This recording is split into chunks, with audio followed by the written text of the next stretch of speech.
Chapter 281 Three Ancestors of Heaven-Severing. You are the one who claimed you'd destroy my heaven-severing sacred ground? As the three elder cultivators at the God Meridian realm descended from the sky, the gray-robed elder in the center spoke calmly. That's right. Su Zimo grabbed the heaven-severing holy sun with one hand and stepped into the air, facing off against the three elders from a distance. Down below, the gathered prodigies were stirred by the appearance of the three elders, and a wave of shocked discussions broke out. Those are the former sacred lords of the heaven-severing sacred ground, right? Exactly, absolute scar, absolute desolation, and absolute extinction. The three patriarchs. Looks like the sacred ground is making a huge sacrifice this time, awakening all three former sacred lords from the dust-blood coffins. Who is this guy anyway? How can he be so fearless? If he survives this, I bet the Holy Flower region is about to gain a new powerhouse. I just wonder how he compares to Yu Huang or Xiao Bufan. Setting aside the crowd's speculation, high above, the skies churned with storm clouds. Absolute desolation stared at Su Zimo and said coldly, "Release our sacred ground's holy sun. There's still room to de-escalate." Is that so? Su Zimo smirked wickedly and tore off the holy sun's arm with a single motion. Blood sprayed through the air as the holy sun screamed in agony. Absolute desolation's pupils narrowed, and the aura of his God Meridian realm surged like a roaring river, spreading outward. You seem very confident. I'm always confident, Su Zimo replied with a casual smile, then proceeded to tear off both of the holy sun's legs. You've got guts, but confidence can turn into arrogance. With a roar, the three God Meridian realm elders charged toward Su Zimo. Su Zimo chuckled softly and waved his right hand. In an instant, the massive figure of chaos appeared before him. The space around them shattered in layers, and a surge of energy exploded upward. What is that thing? Someone below exclaimed in shock at the appearance of chaos. After observing for a while, one of the prodigies finally spoke. It might be a meridian beast. A meridian beast? Someone gasped in horror. I've seen beasts from the wild blood lineage before, but never anything like this. This one must be ancient. Many eyes turned to Su Zimo's back. It was now shrouded in layers of mist. He seemed even more mysterious. Being able to command a God Meridian realm beast as a meridian beast meant his identity was far from ordinary. The three old elders also wore solemn expressions as they saw chaos appear. Behind them, their true fates manifested, radiating pressure that seemed to tear the heavens apart as they attacked chaos. Chaos, with support from Dark River, fought 1 against 3, and held the upper hand. Kill me. Please, just kill me. The holy sun of heaven-severing lay next to them, half dead, drenched in blood. With no arms or legs, he was just a pile of flesh now, begging Su Zimo for release. No rush, just die slowly in agony, Su Zimo said with a smile, turning his gaze toward the teleportation array nearby. No reinforcements were arriving. Su Zimo's aura surged. Lifting the shadow tyrant above his head, he slashed down. With a loud boom, the teleportation array shattered completely. On the battlefield, the fight had grown brutally intense. Chaos was fighting recklessly, trading blows without fear of injury. Compared to its terrifying defense, the three elders were clearly on the back foot. Their robes were torn to shreds. Under Chaos' relentless assault, they were already struggling to hold on. Absolute desolation. This is turning into a real problem, Absolute Scar said with a frown, his face grave. I'll stay behind with absolute extinction to hold them off. You go back and report to the Sacred Lord. Tell them to prepare early. But what about you two? Absolute Desolation asked anxiously. Don't worry about us. We've spent long enough lying in those dust-blood coffins anyway, Absolute Scar replied, shaking his head. As he spoke, the aura around him surged dramatically. He was burning what little essence blood he had left to power his attacks. Go! Absolute Extinction shouted as well, lunging at Chaos. Seeing this, Absolute Desolation didn't hesitate. His blood essence ignited, and a red mist enveloped him. He fled at a speed so fast the naked eye could barely follow. Dark River wanted to give chase, but Su Zimo stopped him. Forget it. He's burning his essence. You won't catch him anyway. With absolute desolation gone, the remaining two elders' defense became even more fragile. Their auras still boomed, and the space around them kept tearing apart and healing itself during the battle. Waves of spatial turbulence swept through the area. Behind the two elders, their true fates trembled, on the verge of collapse. At last, Chaos launched another assault. His two wings folded behind it like thin cicada wings. From its abdomen, it unleashed a beam of pure light, its innate divine attack, striking Absolute Scar directly. With a massive boom, Absolute Scar's true fate finally shattered completely. As he plummeted toward the ground, Absolute Extinction let out a wail of grief. Just then, he felt a sharp pain at his waist. Dark River's attack had struck him without warning. At the God Meridian realm, cultivators ignite a God flame. Death only comes when that flame is fully extinguished. As long as the God flame exists, even a drop of blood is enough to resurrect. That's the power of this realm. But under Chaos's unrelenting attacks, Absolute Scar's God flame was already on the verge of going out. Falling through the sky, Absolute Scar felt his strength drain away completely. His consciousness grew fuzzy, slipping into the void. He knew this was the edge of death. Since entering the God Meridian realm, it had been a long time since he'd felt this. The last time was during his battle with the Sky Vault Emperor for the Heaven's Will. Back then, he had been full of ambition. At that time, he was the holy son of the heaven-severing sacred ground. He had been full of potential, a shining star in his era, vying for destiny against a man named Tian Xiong. But the path to becoming Grand Emperor was brutal. Countless prodigies' bones paved the ground, telling a silent, grim story. He was lucky. Though he failed to obtain the Heaven's Will, he survived. Later, he became Sacred Lord of the heaven-severing sacred ground for that generation. When his lifespan ran out and he still hadn't stepped into the immortal path, he was left with no choice but to enter the dust-blood coffin. His life had been glorious, but filled with regrets. Now, as his consciousness dimmed further, Absolute Scar's God flame finally flickered out. Chapter 282, Marching on the Sacred Ground. When the corpses of Absolute Scar and Absolute Extinction, both God Meridian realm cultivators, fell to the ground, everyone present felt a jolt of shock strike deep into their hearts. Su Zimo descended from the sky, swept his gaze over everyone, then said calmly to Chaos, "Head to the heaven-severing sacred ground." Chaos hoisted the two corpses onto its shoulders. With spirit force surging around them, the group strode through the air toward the distant sacred ground. Seeing this scene, the surrounding youths erupted into chatter. Looks like the heavens are about to change. They're really heading to the heaven-severing sacred ground. Spread the word, we're going to follow and watch.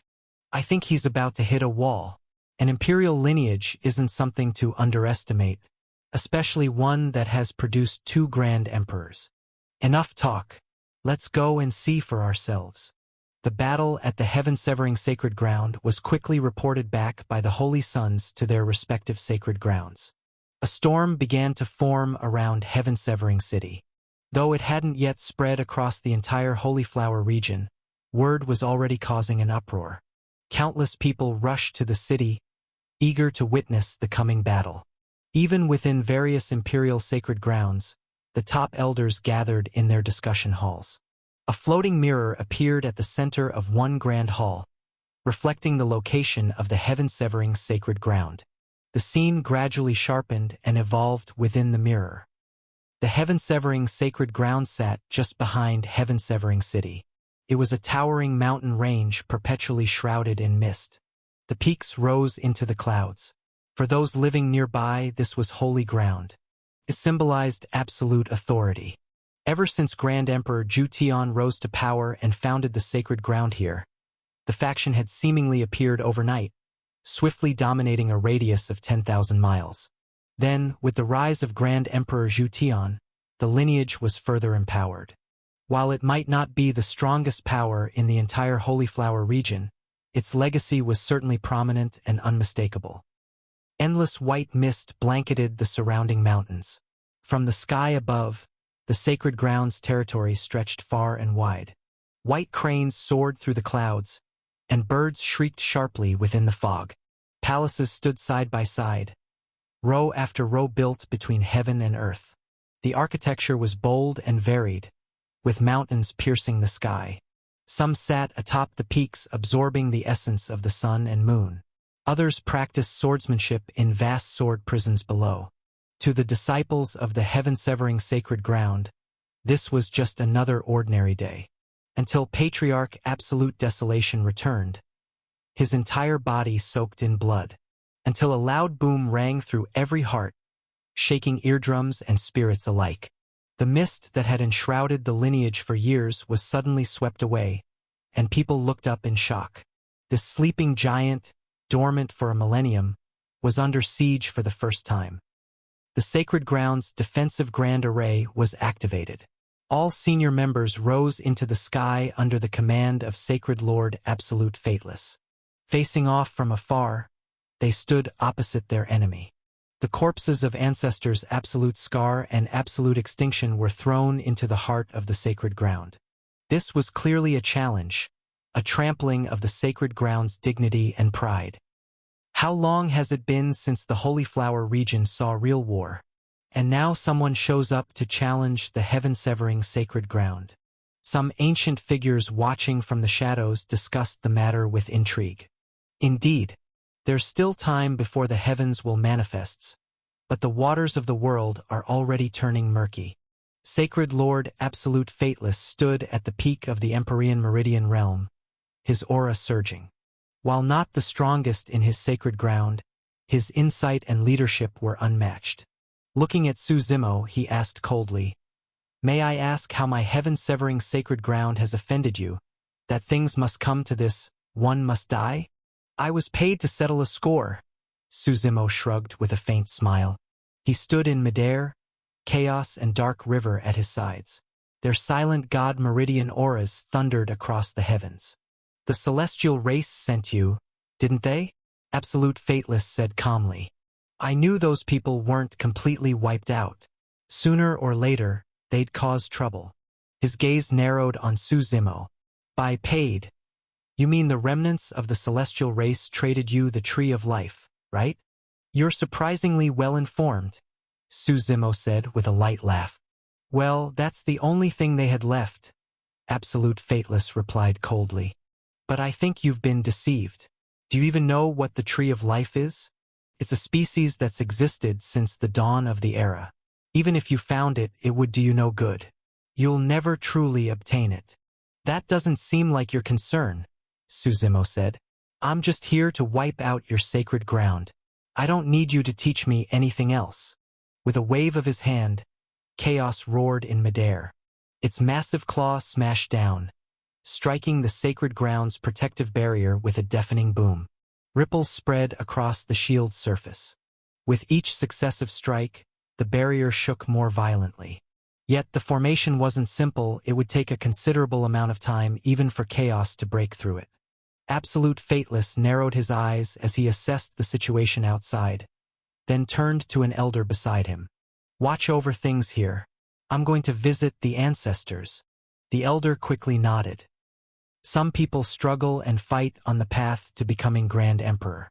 Others fail and retreat to secluded lives in the mountains. For those who fail to seize heaven's will, perhaps entering the immortal path marks the end of their destiny. In a peaceful valley where birds sang and flowers bloomed, a man in white robes stood beside a woman in a flowing floral dress by the riverbank. Here it was eternally spring. The sunlight was warm and bright. A small bridge crossed the gentle stream that flowed slowly through the valley. The river was crystal clear, the water quiet and serene. Not far from the river, a simple wooden cabin stood.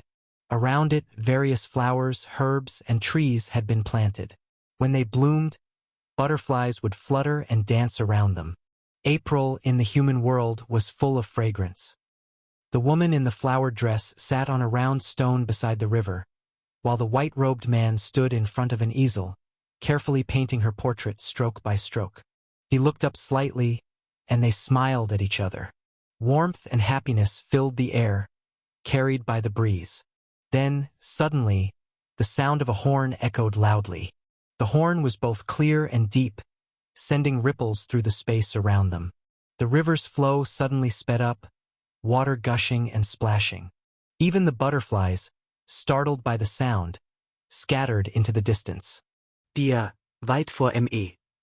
The man in white frowned, looking beyond the space around them. Then he turned to the woman and smiled. I'll go take a look. I'll be right back. Chapter 283, Everyone Must Die. The woman in the floral dress nodded lightly, lips pressed together. The man in white robes put down his brush. As he turned, a towering aura of a zenith immortal erupted from his body. His robe fluttered violently despite the absence of wind. All he left behind was his departing figure and an unfinished painting. Spring wind passed silently over the canvas. None knew this would be the path of no return. Outside the heaven-severing sacred ground, the protective Grand Array had already begun to crack. Chaos, brimming with God Meridian peak power, shattered space with every blow. The pressure was immense, and the disciples of heaven-severing sacred ground could only hide inside, too afraid to confront it. At the edge of the sky in the distance, the white-robed man arrived, accompanied by Zhu Wuhai, stepping through the air one step at a time. With a casual wave of his hand, the massive figure of chaos was directly flung away. Its massive body crashed heavily into a nearby mountain. A thunderous explosion rang out. The entire mountain was broken in half from the impact. Deactivate the Grand Protective Array, the white-robed man said calmly. As the barrier around the heaven-severing sacred ground faded, both disciples within and onlookers outside watched the white-robed figure with stunned expressions. Anyone who could casually swat away a peak God Meridian beast couldn't possibly be an ordinary immortal. Is that one of our sacred ground's ancient ancestors? Which ancestor is that? Not sure. Our sacred ground has produced 2 grand emperors. The foundation runs deep. Some disciples who had studied sacred ground history pondered deeply. Suddenly one shouted, "It's Ancestor Heavenbreaker. I saw his portrait once in the ancestral shrine. It's identical. No mistake. Heavenbreaker. That was Grand Emperor Zhu Tian's war general." In various sacred ground halls, ancient figures watching through the projection mirror began speculating quietly. In Grand Emperor Zhu Tian's rise to fame, one name could never be avoided: Heavenbreaker. The celestial race were like birds in cages, forever trapped between death and reproduction, bound by a tragic fate. But there were those who refused to accept that destiny. Those unwilling to surrender to this absurd reproductive law were branded traitors. They left the home their people had lived in for generations. They journeyed to the Middle Continent, intermingled with humans, and sought freedom from their fate. Among them were 2 people, Zhu Tian and Heavenbreaker. They didn't yet have those titles, but what's certain is that they were part of the traitors' exodus. The 2 were close friends, rivals, and both carried high hopes. A torrential storm swept across half of the primordial heartlands. That era's battle for heavens will took place beneath those rains. The 2 fought to the very end. At the final moment, Heavenbreaker pushed Zhu Tian toward the heavens will altar, and stayed behind alone to block the others. It was an unfathomable move. Even now, no one truly understands why. Why would a competitive warrior like Heavenbreaker forfeit the chance at heaven's will and end his cultivation path? Why choose to become the supporting role? But no one can deny that whenever Grand Emperor Zhu Tian is mentioned, Heavenbreaker is always close behind.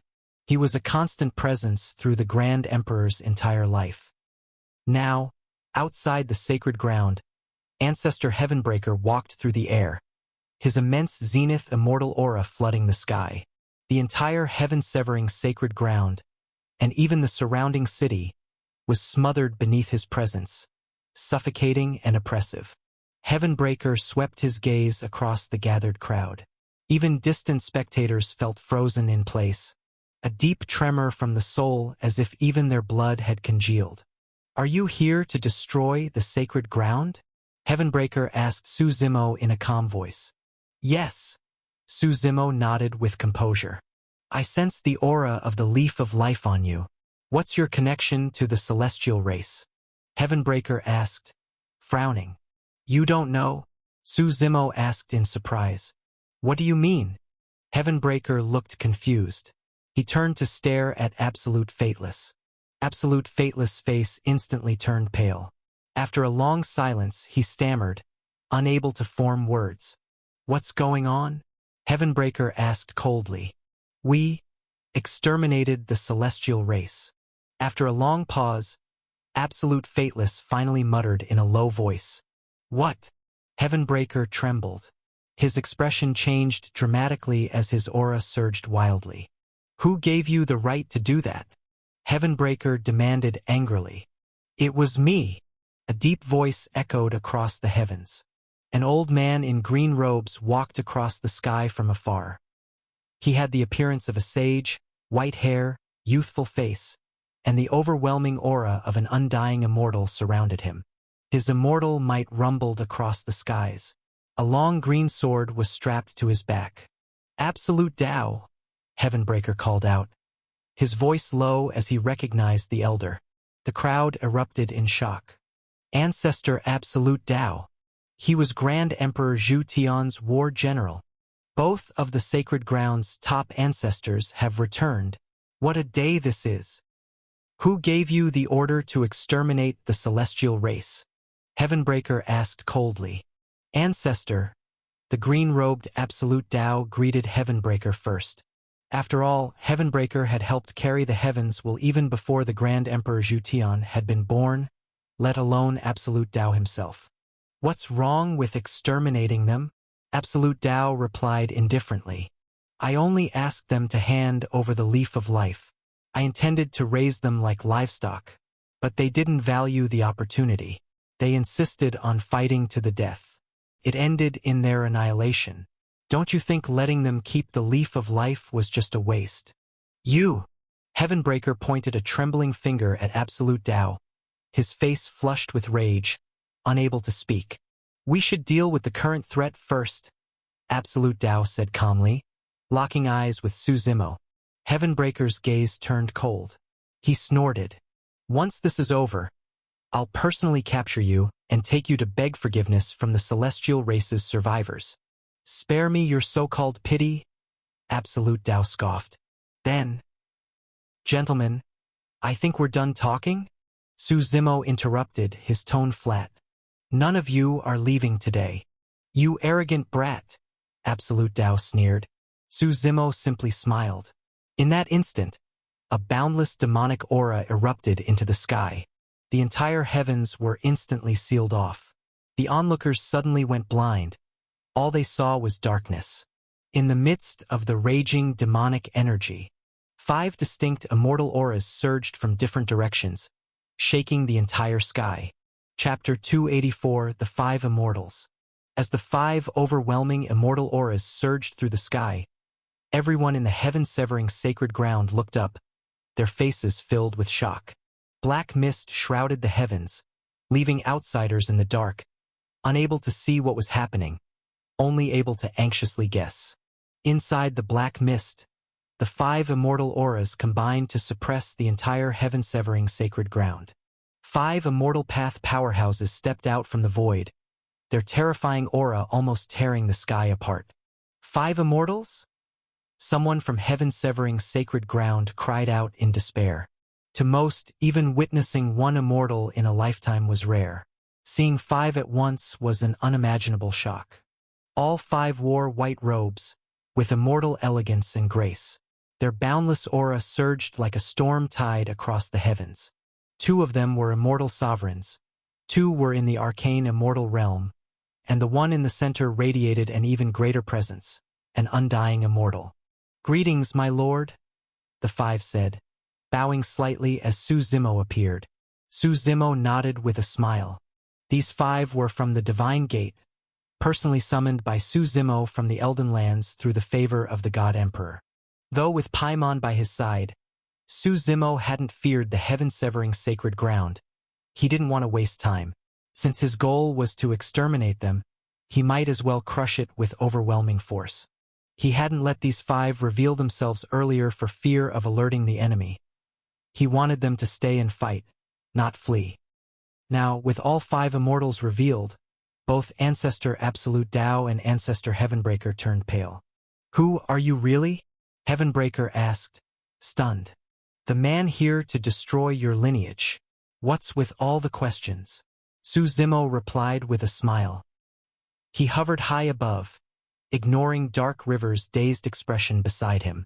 With a wave of his hand, he declared calmly, "No one in the heaven-severing sacred ground is to be spared." As Su Zimo's voice echoed across the skies, the 5 immortals radiated immense energy. Blinding immortal light blazed across the heavens like the Milky Way falling from the sky. Boom! The firmament shattered under their sheer might. The 5 immortals descended like divine comets, stepping through and annihilating space as they charged directly into the heaven-severing sacred ground. "Activate the Grand Protective Array!" Heavenbreaker roared, then leapt into battle. Absolute Tao narrowed his eyes and unsheathed a 3-foot-long sword from his waist. A 9-foot beam of radiant sword light shot from the blade, slicing through half the sky as it fell from above. He too charged forward in rage, blade in hand. The 7 combatants clashed in midair, shaking the heavens and darkening the earth. Storms of energy roared across the skies. Explosions echoed for hundreds of miles around. Those unaware of the full situation looked up and saw the sky itself cracked like a giant spiderweb, as if the heavens were about to collapse. Thunder boomed like it was detonating inside their skulls. The magnitude of the battle was visible even from afar. It was clearly a brutal war. The only regret was that the center of the battlefield was shrouded in demonic energy. No one could see what was happening inside. Even with 5 immortals from the Elden Lands, they couldn't gain the upper hand immediately. Heavenbreaker, with his zenith immortal cultivation, was simply too strong. He alone fought off 4 immortals, and still held his ground with ease. Su Zimo narrowed his eyes, watching the tide of battle. Heavenbreaker's strength had exceeded his expectations. Proved the old saying, "The martial path is hard as climbing the sky. Every step is a new realm."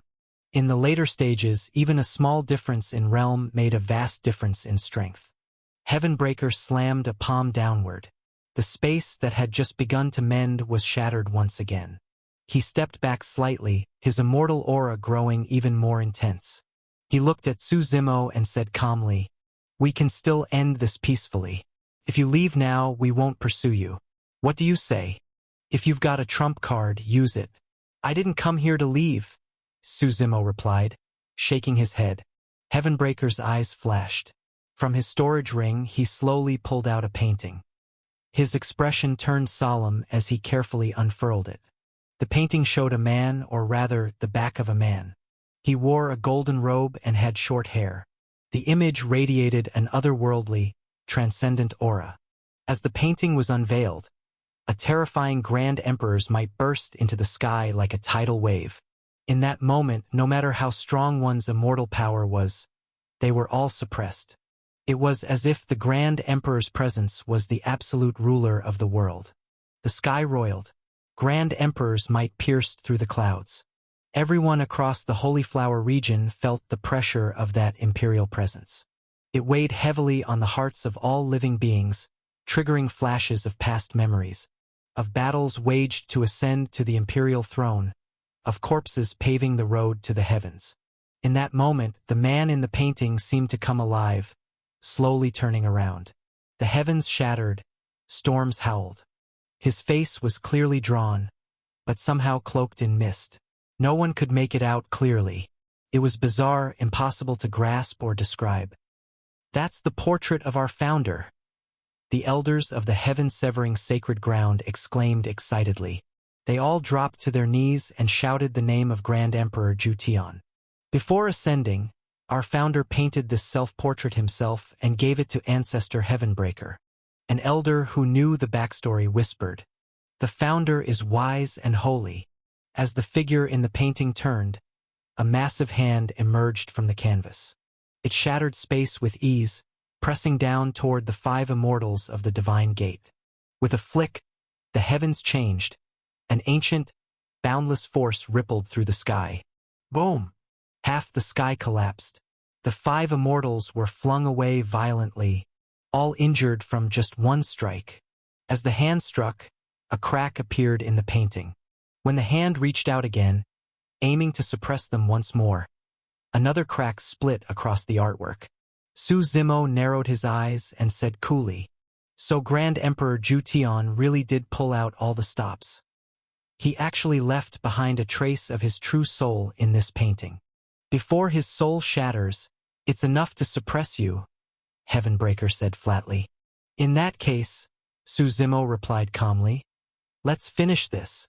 Heavenbreaker was taken aback. He looked at Su Zimo with confusion. Chapter 285, You're the One Who Should Go to Hell. Heavenbreaker couldn't understand why Su Zimo remained so calm at this stage of the battle. Looking at Su Zimo's composed expression, a sudden sense of unease welled up in Heavenbreaker's heart. As the massive, radiant hand from the painting descended once more, the black mist that had been covering the skies suddenly began to churn. The dark mist surged violently and condensed into a terrifying, demonic face, gruesome and evil. That monstrous face opened its gaping mouth and lunged toward the giant hand. Boom! A black hole tore through the sky. Endless light and demonic aura collided and obliterated one another. In that moment, both the divine hand and the monstrous face vanished into nothingness. Thunderous rumbling still echoed through the skies. The demonic energy gathered thicker and darker, spreading across the entire heavens until the firmament was painted pitch black. From within that demonic aura, a storm cloud shot forth, carrying apocalyptic might. As it tore through the air, flames ignited at its leading edge. Like a burning inferno, the demonic cloud surged toward the painting that still hovered in midair.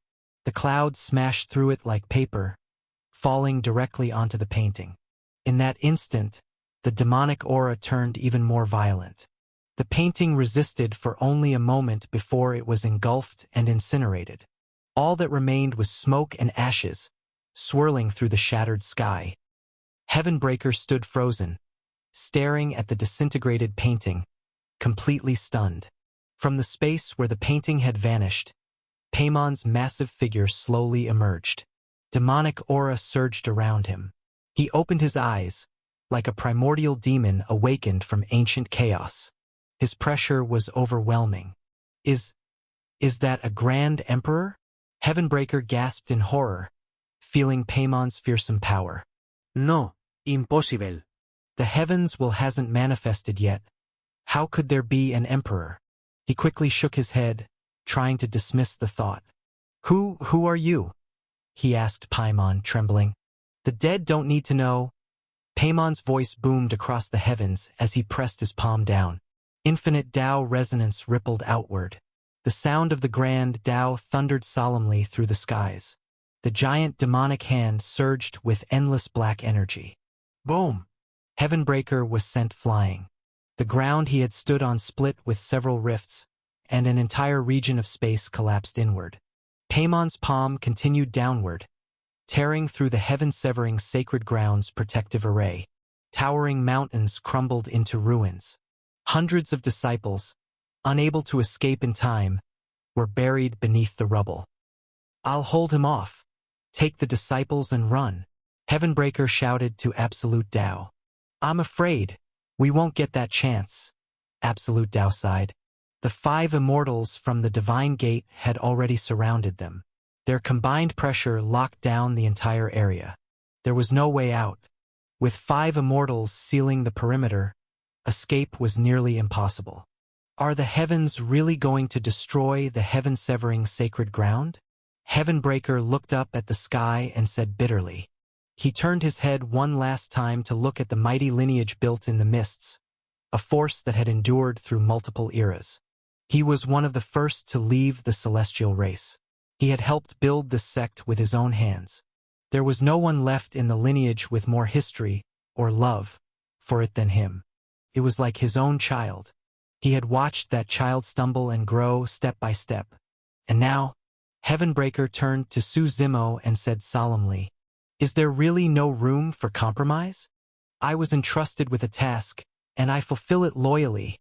Su Zimo replied, shaking his head. "Name your terms. Whatever the heaven-severing sacred ground can do, we will," Heavenbreaker pleaded. "I only ask that we be allowed to preserve some of the bloodline, nothing more. Is that possible? Wasn't that what you did to the celestial race?" Su Zimo asked in return. Heavenbreaker was speechless. He lowered his head and sighed in shame. Su Zimo gently shook his head and turned away. At that moment, Paimon and the 5 immortals charged into the sect. Heavenbreaker tried to intercept them but was instantly suppressed by Paimon. Nearby, Absolute Tao was surrounded by the 5 immortals. He was quickly overwhelmed and perished. His body and Tao both shattered. Chaos and Dark River also entered the sect, slaughtering indiscriminately. The disciples were helpless, like lambs awaiting slaughter. "You demons!" roared Absolute Fateless, the current sacred lord of heaven-severing sacred ground, as he watched his disciples be wiped out. His eyes were blood-red with rage as he screamed at Su Zimo, "You'll die a miserable death. You're exterminating an entire lineage. When you die, you'll burn in the 18 levels of hell." "I don't care," Su Zimo replied with a smirk. "If hell really exists, I'll massacre it too. But you, why do you keep blaming me? When you annihilated the celestial race, did you ever think this day would come? If the 18 levels of hell are real, you'll be the first one down." Absolute Fateless roared in frustration and unwillingness. But he was only a Empyrean Meridian Realm cultivator, no match for even one blow from chaos. Looking at the shattered sect, the disciples' cries echoed through the mountains, the ground littered with corpses. A legacy built by 2 grand emperors ended in his hands. Absolute Fateless couldn't be sure anymore. Was destroying the celestial race really the right thing? They had been wolves in human skin. Perhaps, in their greed and cruelty, they had treated the celestial race like lambs and butchered them for profit. But now, as tigers and leopards tore through their own pack of wolves, they finally understood how weak they really were. Paimon, having crushed Heavenbreaker, showed no mercy. The sound of the grand Tao echoed through heaven and earth. The demonic aura twisted into a grotesque and hopeless face that pierced through Heavenbreaker's body. As his body was impaled and his god flame neared extinction, Heavenbreaker turned to gaze, one last time, at the lineage he had loved most. Now it was nothing but ruins. He pulled the corners of his mouth into a pained, broken smile, then slowly closed his eyes. The dying flame in his body flared one last brilliant time, then finally went out. Perhaps the world would never understand why, all those years ago, he had pushed Grand Emperor Ju Tian toward the heavens. No one ever would. Chapter 286. This glorious era was never what we hoped for. A sky full of stars lit up the entire night. 2 young men, full of potential, sat atop the thick branches of a particularly lush tree beneath the starry sky. "Fu Tian, what's your dream?" "My dream, huh? I want to break free from the curse of our kind's reproductive fate, to become truly powerful, and then find a woman I love and live out a peaceful life with her. What about you, Ju Tian?" The young man named Ju Tian gave a shy smile as he looked up at the sea of stars above them. "I hope that one day I can help our people break free from this cruel destiny, so they can truly have the right to choose how they live." Fu Tian burst out laughing. "You can't even change your own fate, and you want to help others?" Ju Tian smiled awkwardly but didn't answer. The night was quiet, and their laughter rang out clear under the starry sky. Ju Tian quietly pulled a letter from his pocket. "What's that?" "A love letter from some girl." Fu Tian teased. "It's from my mother," Ju Tian said, lifting his head. His eyes were deep, filled with clarity. "My mother was pregnant when my father died, and the moment I was born, she died too." "Fu Tian, do you know what that is?" That's the curse of our celestial clan. That's the fate we can't escape. My parents never even saw me. All they could do was leave behind this letter. I never knew what a father's love or a mother's warmth felt like, but the words in that letter made me feel it. I know they loved me deeply, truly, but they couldn't do anything about it. All because of this damn fate. Zhu Tian turned his head. His youthful face was already streaked with tears. You... Fu Tian hesitated. He wanted to offer comfort but didn't know what to say. I want to build a golden age, Zhu Tian said, standing up, to give our people more choices, so that even love, even family, won't be a luxury anymore. His gaze was burning. His voice was firm and unwavering, unquestionable. Did you ever see your mother? Fu Tian asked quietly after a long pause. Does a painting count? On the day the heaven's will was to be claimed, a torrential storm drowned the world. The path to becoming an emperor was within reach. Fu Tian and Zhu Tian stood side by side. Heavenbreaker, kill the others. Let's fight fair, Zhu Tian said as he stepped forward, exposing his back, completely trusting. He was covered in blood, but he laughed with bold, carefree joy.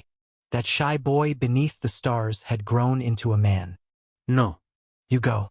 The celestial race needs you, Fu Tian said with a smile, pushing Zhu Tian toward the fate he deserved, while he stayed behind to fight off the others. Was it selfish? Perhaps. But maybe it wasn't. Fu Tian only wanted to change his own fate. Zhu Tian, though, wanted to change the fate of an entire world.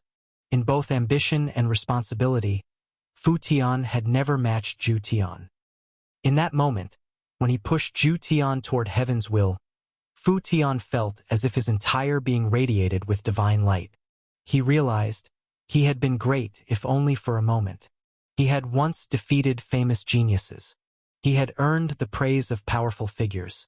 He had once been ecstatic after breaking through a cultivation bottleneck.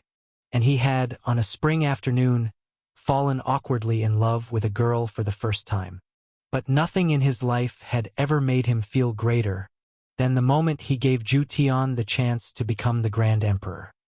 Now, as his god flame slowly dimmed, the screams of dying disciples faded from his ears. Fu Tian smiled. Zhu Tian, we really did build a golden age, but human nature is terrifying. They wiped out the celestial race. They forgot their original vows. And now, we too have been destroyed because of the celestial race. This world, it wasn't the one you or I dreamed of. Su Zimo stood silently over Heavenbreaker's body. Then he turned to Dark River and said, bury him with respect. It's what he deserves. Dark River nodded and raised his hand.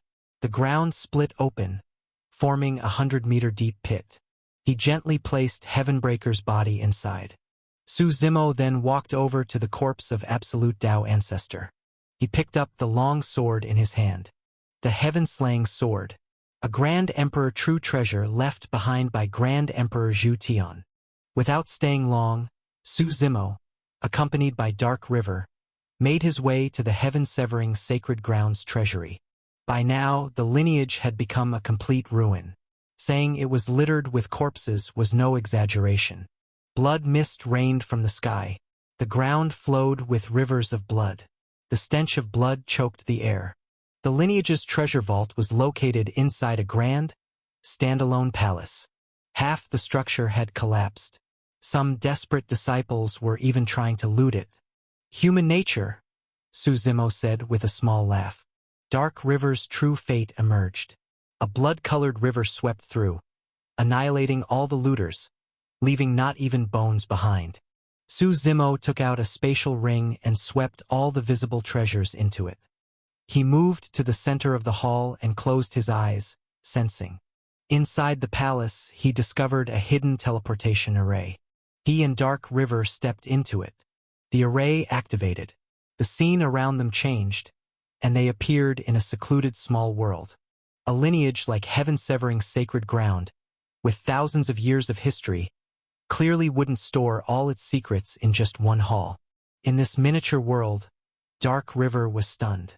It contained lavish palaces that stretched endlessly. Names were carved above them. Treasure Pavilion, Divine Weapon Hall, Heavenly Pill Workshop, Tome Vault. Inside those buildings were the accumulated wealth of countless generations of the heaven-severing sacred ground. Just the various meridian arts alone filled Su Zimo's entire spatial ring. Su Zimo didn't hesitate. He manifested his god-world true fate and transferred all of it into his personal realm.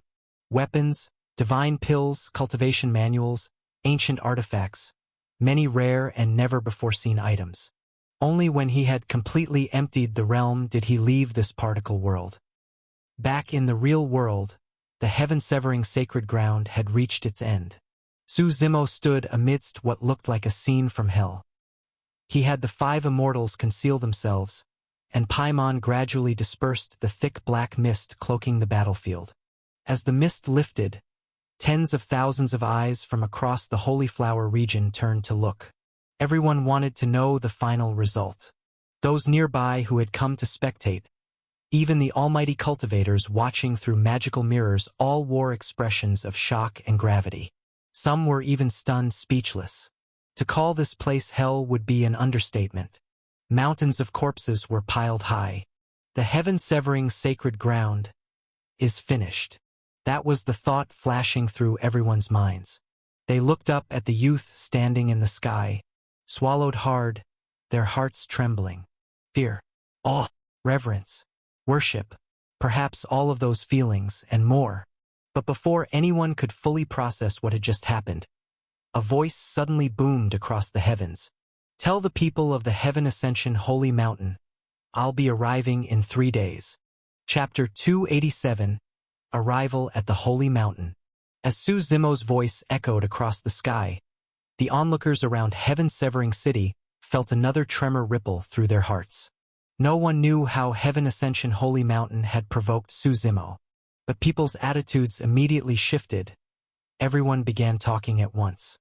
Heaven Ascension Holy Mountain's in trouble now.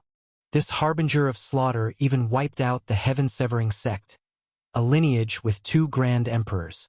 How can a small sacred mountain like theirs survive? True, though the celestial sage is said to be the most brilliant genius since the mortal emperor 10,000 years ago. Under his leadership, Heaven Ascension Holy Mountain rivals even the imperial lineages. But they still can't compare to the heaven-severing sacred ground. Su Zimo ignored the chatter. After destroying the heaven-severing sacred ground, he returned briefly to Heaven-Severing City, preparing to leave. The Holy Flower region might be where many powerful figures ultimately claimed the heavens will, but he didn't plan to linger. Affairs in the Eastern continent weren't finished. He had too much to handle. Just as he arrived in Heaven-Severing City, Su Zimo encountered Kai Yuding. Young Master Su, if you're not too busy, I've prepared some calming tea, Kai Yuding said with a warm smile. After such a great battle, it may help soothe the body and mind. Her delicate waist bowed slightly, the light blue silk of her dress fluttering gently with the breeze. Her smile was warm and inviting. Su Zimo stepped forward and gently lifted her chin. Her light fragrance lingered between his lips and teeth. Her eyes locked boldly onto his, completely unafraid, neither shy nor hesitant. Instead, they shimmered with confidence. Very well, Su Zimo smiled.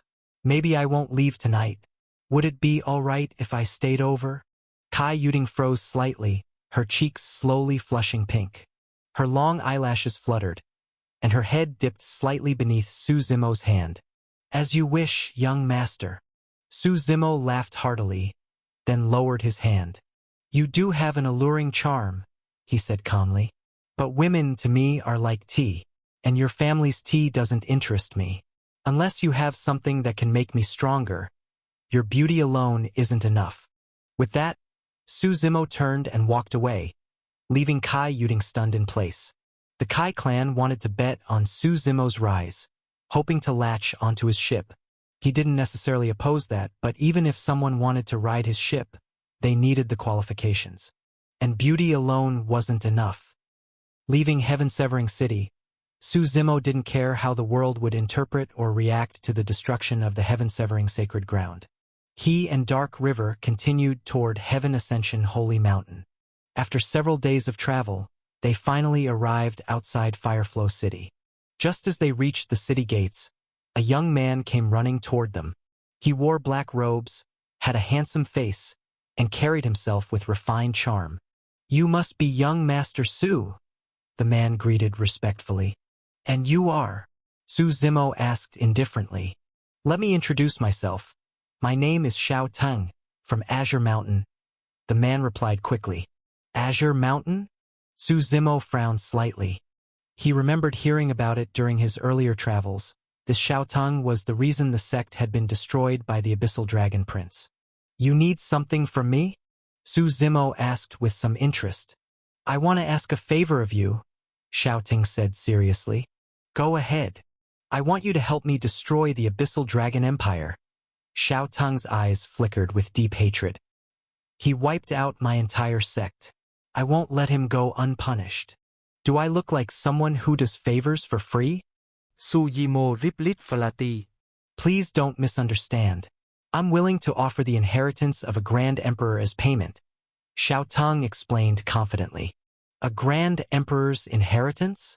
Su Zimo raised a brow. Seeing Su Zimo's doubtful look, Xiao Teng quickly said, "It's real. I discovered the inheritance by accident. I don't possess it, but I can tell you whose it is." "Whose?" Su Zimo narrowed his eyes. "Sky Vault Emperor," Xiao Teng replied with unwavering certainty. It was said that the Sky Vault Emperor had once been part of the Kai clan, but due to poor aptitude, he was cast out. He then became a lone wanderer and never returned after ascending to the imperial throne. As for his legacy, no one ever knew where it went. "And you really think I'll help you just like that?" Su Zimo asked with a smile. "Who wouldn't want a Grand Emperor's inheritance? It could be a one-step path to the heavens," Xiao Teng replied. "Then why don't you get the inheritance yourself and take revenge afterward? The trial for the inheritance is dangerous. I'm not confident I'd survive, let alone claim it," Xiao Teng admitted honestly. "Besides, I've met someone I love. I just want to live my life in peace now. I don't want to get dragged into the chaos of the martial world again." "A noble thought," Su Zimo nodded with a smile. "But I'm sorry, I can't help you." "Why not?" Xiao Teng asked in surprise. "Others might chase after Grand Emperor's inheritances like mad dogs. But to me, it's not that special," Su Zimo replied with a shake of his head. As Su Zimo walked past him into the city, Xiao Teng stood there awkwardly. He was silent for a long time before finally turning and walking away. Just inside the gate, Dark River couldn't help but ask, "That was a Grand Emperor's inheritance. Are you really just going to let it go?" "It doesn't mean much to me, unless it's from a very specific Grand Emperor," Su Zimo said calmly. "Still, if the opportunity falls into our lap, might as well take it. Follow him quietly. See if he goes somewhere strange." Dark River nodded slightly. "By the way," Su Zimo added, "once I'm done with Heaven Ascension Holy Mountain, I'll be leaving the Holy Flower region for a while." "What about me?" Dark River asked, stunned. "You'll be free. Isn't that a good thing?" Su Zimo smiled. Dark River lowered his head and said nothing for a long time. At first, he really hadn't wanted to travel with Su Zimo, but after all they'd been through, he realized following Su Zimo might have been the best decision of his life. "I'll wait for you in the Holy Flower region," Dark River said quietly. Then, bursting with energy, he left Fireflow City to begin tailing Xiao Teng.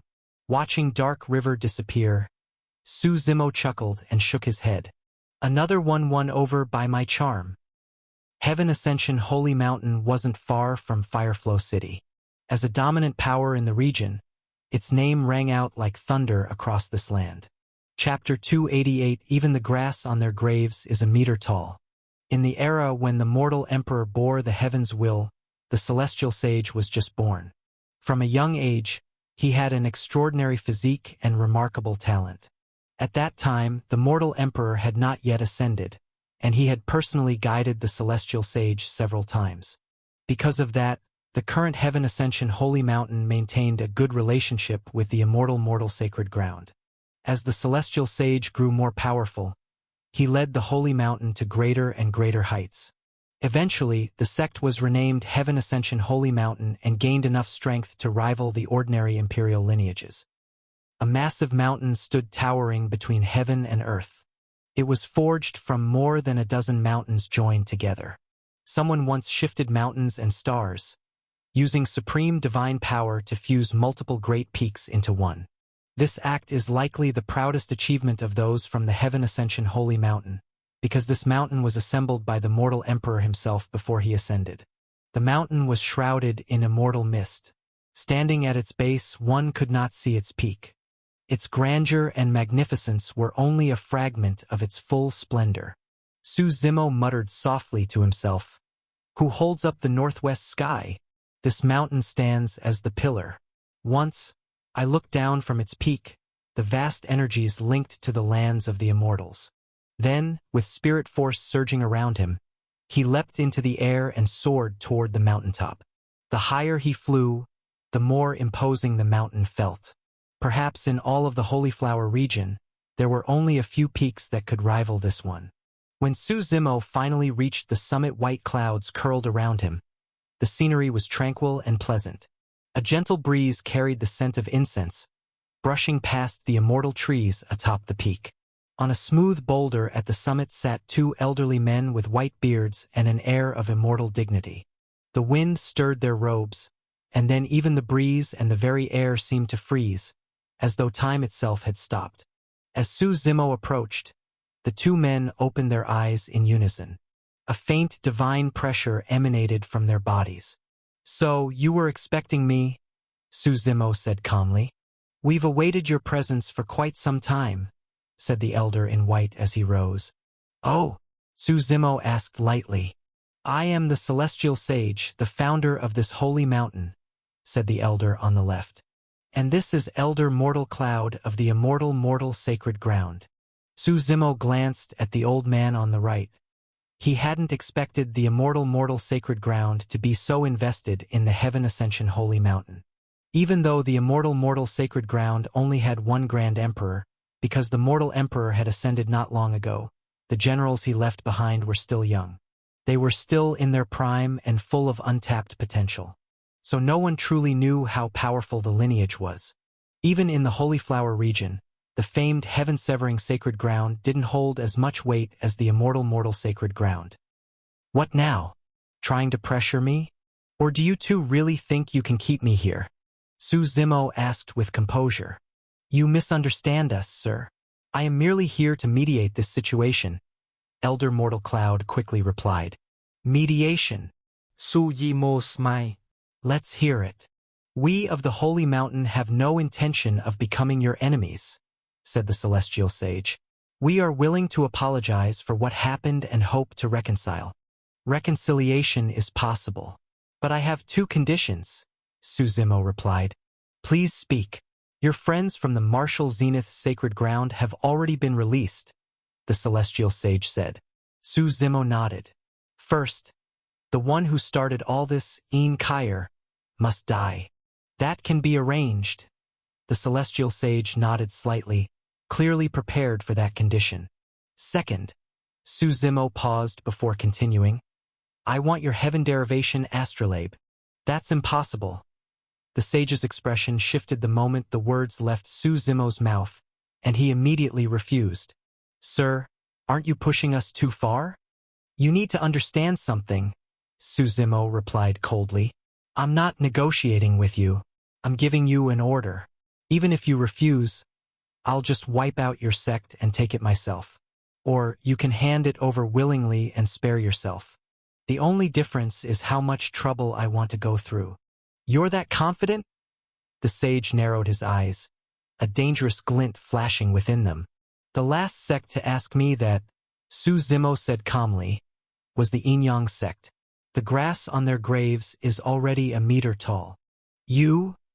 The sage's face darkened as he took a deep breath. "Let's not argue." Elder Mortal Cloud stepped in to defuse the situation. He looked at Su Zimo and said, "It's not that we're unwilling, but the heaven derivation astrolabe is too important to my old friend. Perhaps you'd consider another condition. Do you have the right to bargain? Su Zimo responded coldly. Are you speaking for yourself? Or for the immortal mortal sacred ground? I only speak for myself, Elder Mortal Cloud quickly replied. He turned and exchanged glances with the sage. The two began communicating through spiritual voice transmission. Su Zimo didn't interfere. After a while, the celestial sage stepped forward and said, Sir, I can accept your conditions, but I have one small request if you would consider it. Let's hear it. Su Zimo nodded slightly.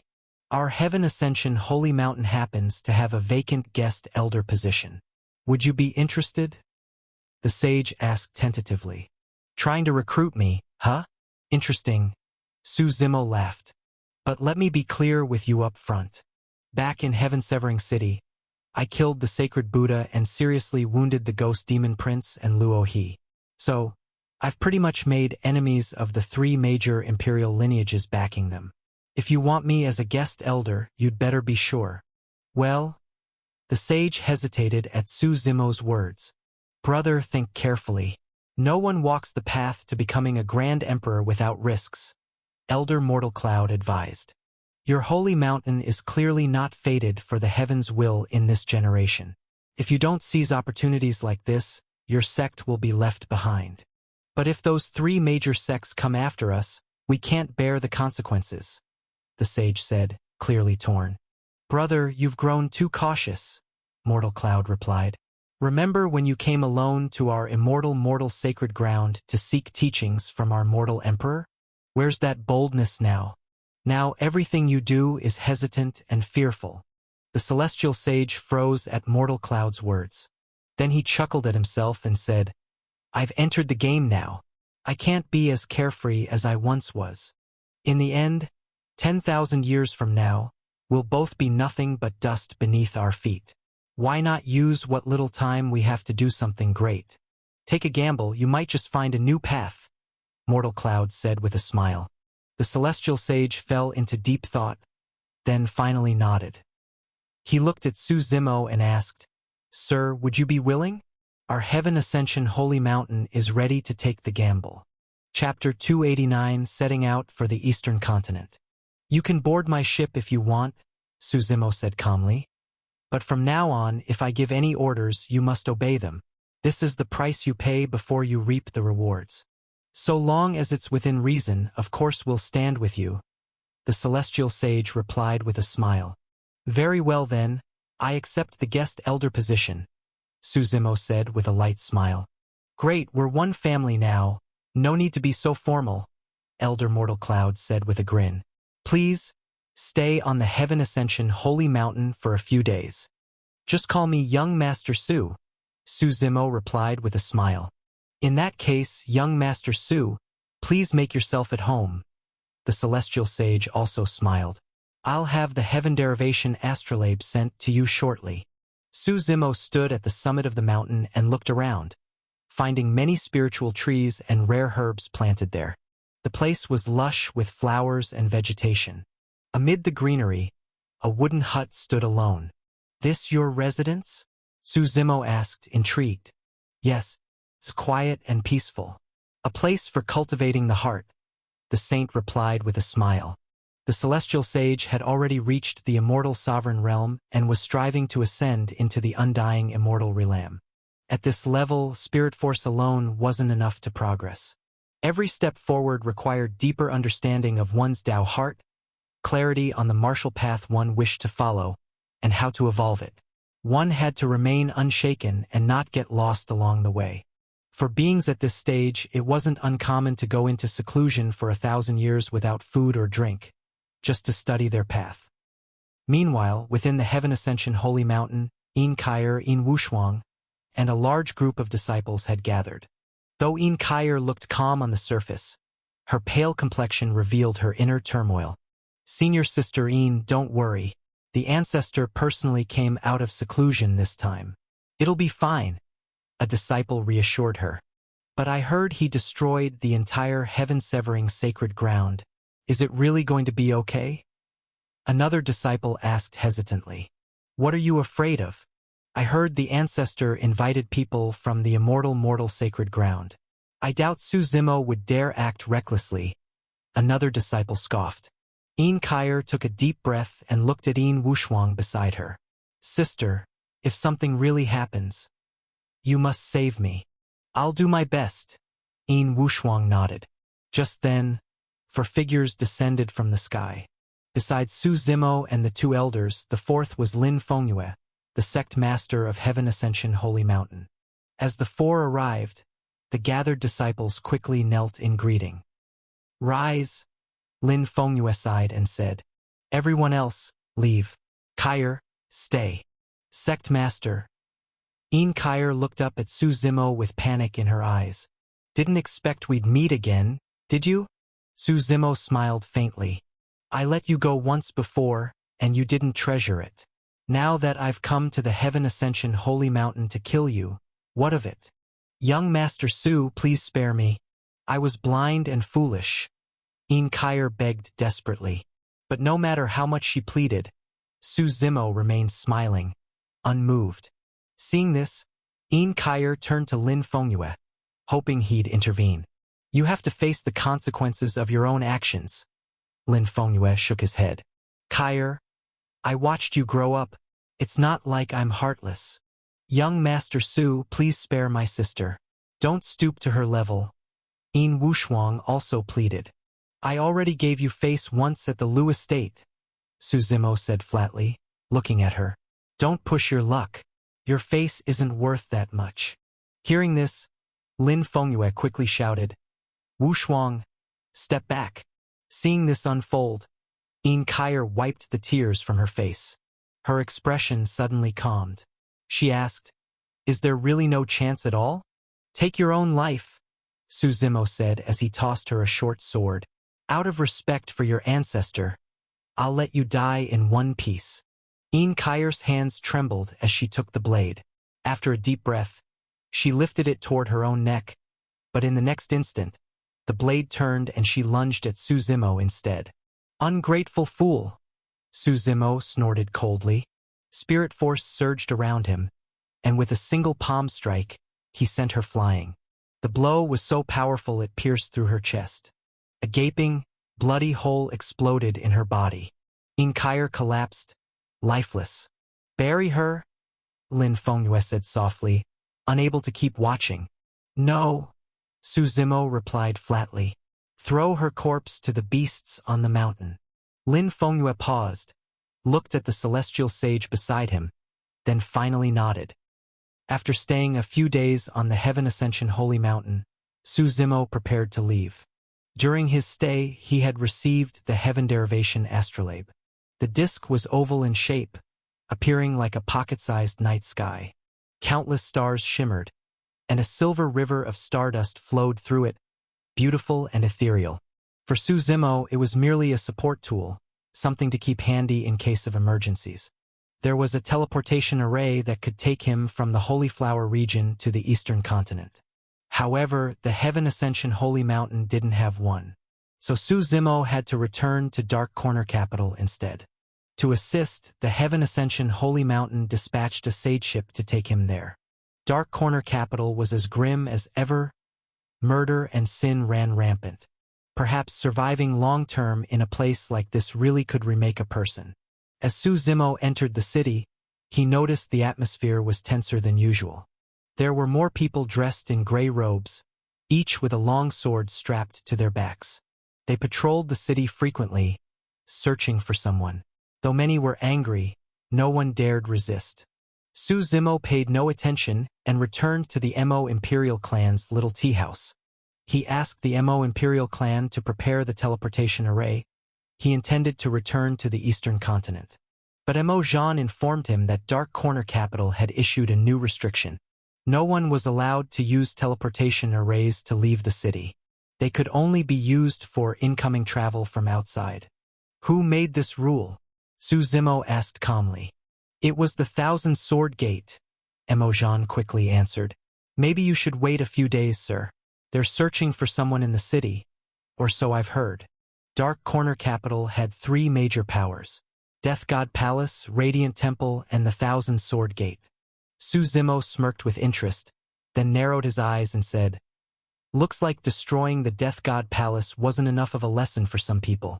They really think this place is their backyard." With that, he stepped out of the tea house and walked straight toward the outside world. Chapter 299 Revolutions God Tower Physique. After the destruction of the Death God Palace and the Radiant Temple's withdrawal from power, the Thousand Sword Gate had become the strongest force in Dark Corner Capital. Su Zimo headed straight for the Thousand Sword Gate's headquarters within the city. As soon as he approached, 2 guards stepped forward to block him. "I'm looking for your sect master," Su Zimo said flatly. "Our sect master doesn't meet with just anyone. Get lost," one guard replied arrogantly. Su Zimo didn't waste time. He drew his blade and killed one of them on the spot. The other guard was so terrified he dropped to his knees, trembling. He's not here. He just left. Probably went to the Black Horn Tavern," the guard stammered. Su Zimo frowned slightly. The Black Horn Tavern was the largest tavern in Dark Corner Capital. Rumor had it that some hidden power was supporting it from the shadows. Otherwise, no business could survive in such a chaotic place without strong backing. Without delay, Su Zimo headed toward the Black Horn Tavern. That day, the tavern had been rented out entirely. Su Zimo kicked aside the 2 guards at the entrance and walked in directly. Inside the spacious hall, only one table of people sat drinking. In the center of the tavern, a group of dancers was singing and performing. Laughter filled the air. The moment Su Zimo barged in, the atmosphere froze. All eyes turned toward him. "Who the hell are you?" A man slapped the table angrily and shouted. "Joueur, sit down," said a middle-aged man in a blue robe with a frown. Then the man stood up, smiling as he walked toward Su Zimo. "You must be young Master Su? You know me?" Su Zimo asked indifferently. "Your destruction of the Death God Palace is well known throughout Dark Corner Capital," the man replied with a smile. "I've heard the stories. I am Chen Renzi, Sect Master of the Thousand Sword Gate." "Sect Master Chen," Su Zimo said coldly. "It seems your sect isn't very happy with me." No, not at all," Chen Renzi said quickly. "If we've offended you somehow, please say so, and I'll apologize." "I want to return to the Eastern Continent," Su Zimo said. "But I heard your sect has shut down the teleportation arrays in the city?" "That's true," Chen Renzi replied. "We're searching for someone. She's hiding somewhere in Dark Corner Capital, and we're afraid she might escape through the arrays. But that rule is only for ordinary people. For a young powerhouse like you, young Master Su, you can use them freely." "Senior brother," the man who had slapped the table earlier spoke up urgently. "Shut up. This is no place for your mouth," Chen Renzi snapped, his tone turning stern. The man sat down begrudgingly, clearly unhappy. "You do know how to act properly," Su Zimo said with a faint smile. "To be honest, I was planning to treat your sect the same way I did the Death God Palace, destroy it. But lucky for you, I've been killing too many people lately. It's gotten a little dull." Yes, young master is wise and generous." Chen Renzi nodded and smiled repeatedly. "I'm only staying for a few days. You all behave and don't get in my way," Su Zimo warned before turning to leave. Watching Su Zimo's retreating figure, the man who had earlier slapped the table grumbled. "Senior brother? Why are you afraid of him? Even if he destroyed the Death God Palace, we're not that easy to mess with either." "What do you know?" Chen Renzi said coldly. "Do you know what else he's done?" "What?" "A few days ago, Heaven-Severing Sacred Ground, a lineage with 2 grand emperors in the Holy Flower region, was wiped out. By him." Chen Renzi's tone was ice-cold. "If you want to mess with him, how many lives do you think you have to lose? Heaven-Severing Sacred Ground, wiped out?" The man's face turned pale in disbelief. "Keep a lower profile," Chen Renzi said blandly. "You don't even realize the world outside has already changed. You're just a local tyrant in this little corner of Dark Corner Capital. If you ever cross someone you shouldn't, you won't even know how you died." "Yes, senior brother. I understand," the man nodded quickly. Back at the Mo Imperial clan's tea house, Su Zimo learned it would take 7 days to set up the teleportation array, so he decided to rest there for a few days.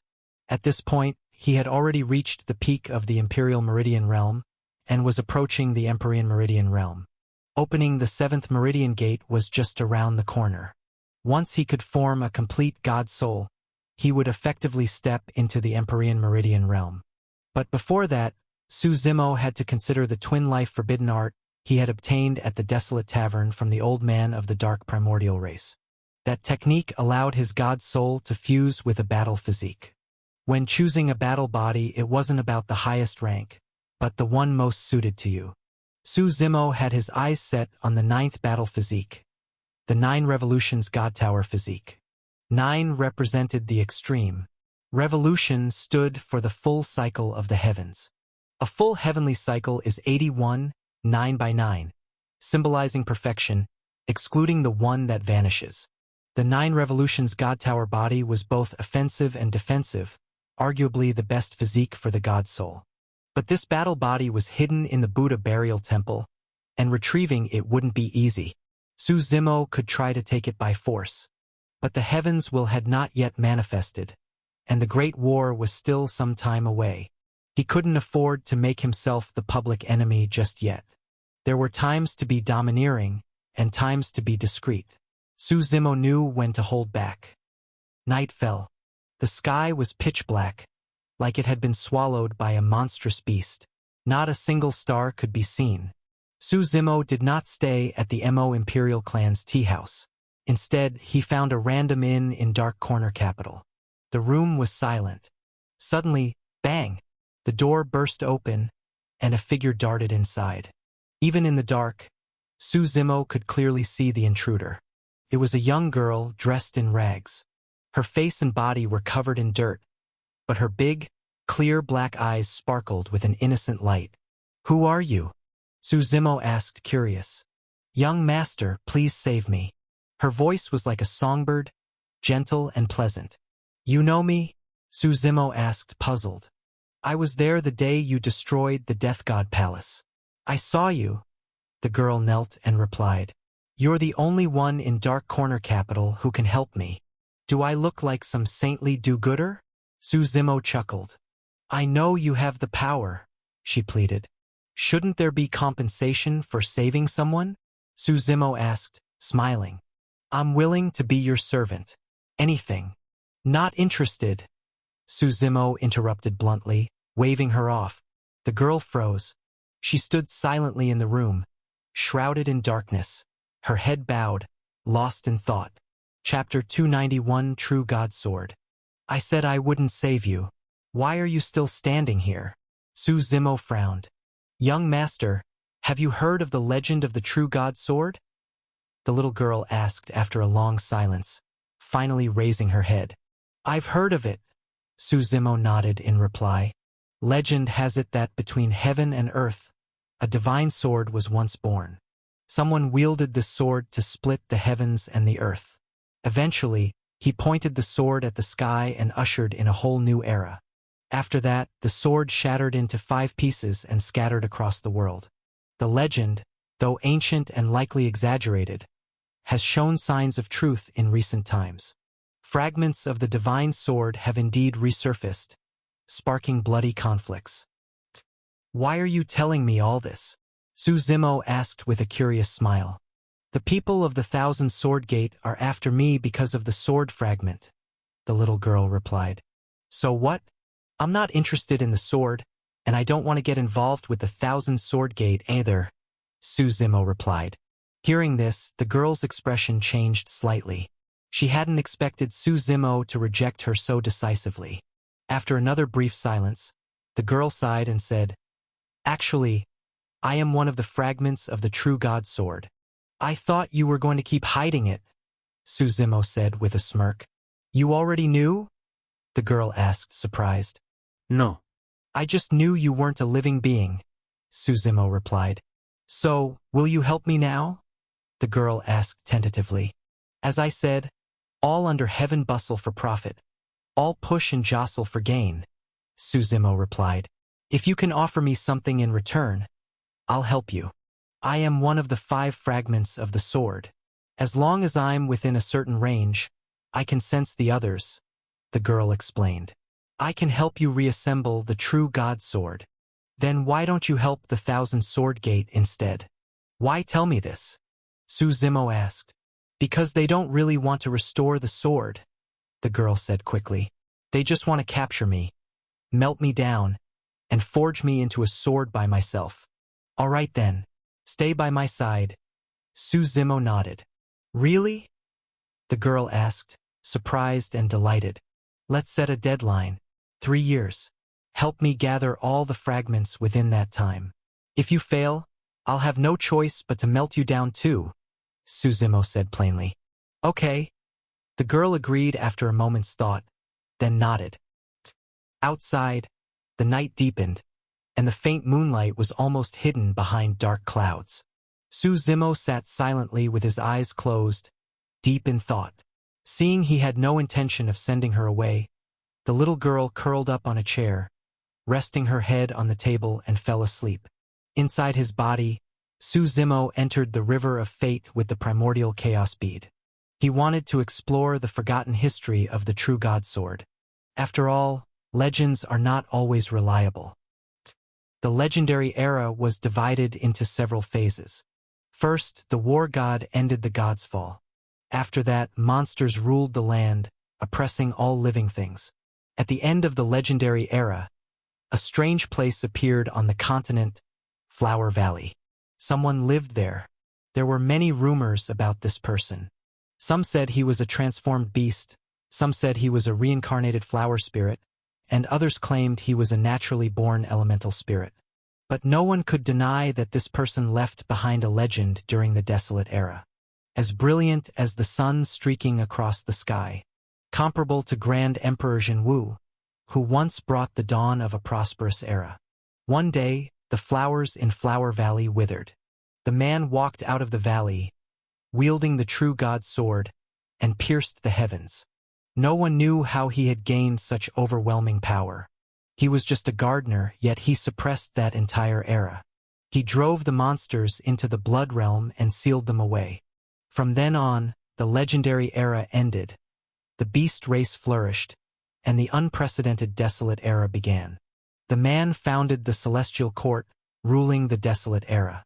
But one day he suddenly vanished. His weapon, the true God sword, shattered into several fragments scattered across the continent. The Celestial Court he built sealed itself.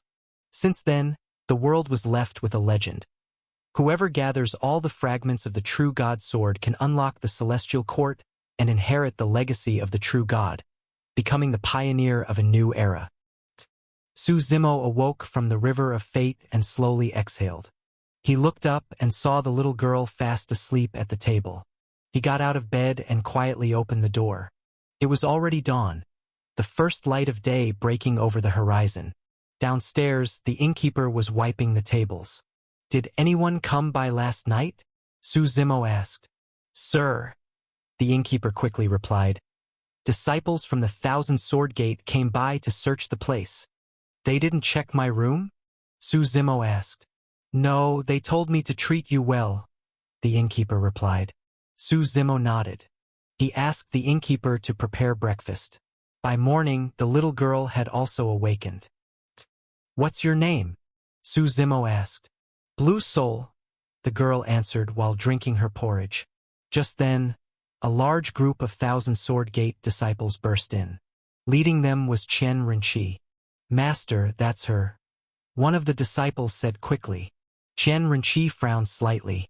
When he saw Su Zimo sitting nearby, his expression changed. Isn't this Brother Su?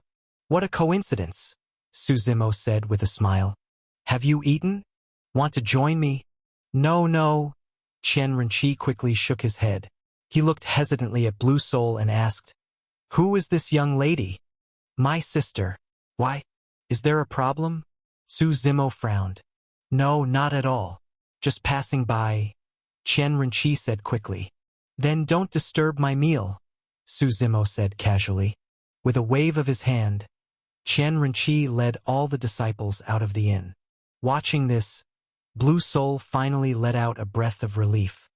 Thank you, she whispered to Su Zimo. Remember, you have only 3 years. I want the true God sword, Su Zimo said as he continued eating. Outside the inn, Qian Renqi led his disciples away.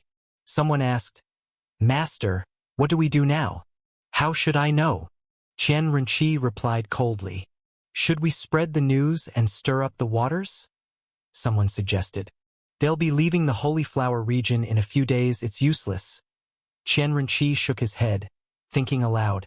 Rather than fight a losing battle, we might as well leave a good impression. 7 days passed quickly. Once the Mo Imperial clan finished setting up the teleportation array, Su Zimo officially set out on his journey. Chapter 292 Dark Primordials Wanting a Free Ride? From the teleportation array in the dark corner, Su Zimo arrived at the Mo Imperial clan's transit station in the Endless Sky Sea. This transit station had been inactive for a while due to Mo Feihai's previous issues. Later, the Mo Imperial clan assigned a new elder to manage the place. After staying there for a few days, Su Zimo and Blue Soul once again stepped into spatial teleportation. This method of traveling through time and space was indeed tiring. During the trip, the two began talking. Do you know anything about the other sword fragments? Su Zimo asked. No, but when I was in the northern continent, I sensed a familiar aura, Blue Soul replied. I think there might be a clue to a fragment there. Can you turn back into your fragment form? Su Zimo asked. Yes, Blue Soul nodded. But I just managed to take human form, and I haven't had enough fun yet. It's inconvenient for you to stay by my side like this, Su Zimo said. You'd better return to your fragment form.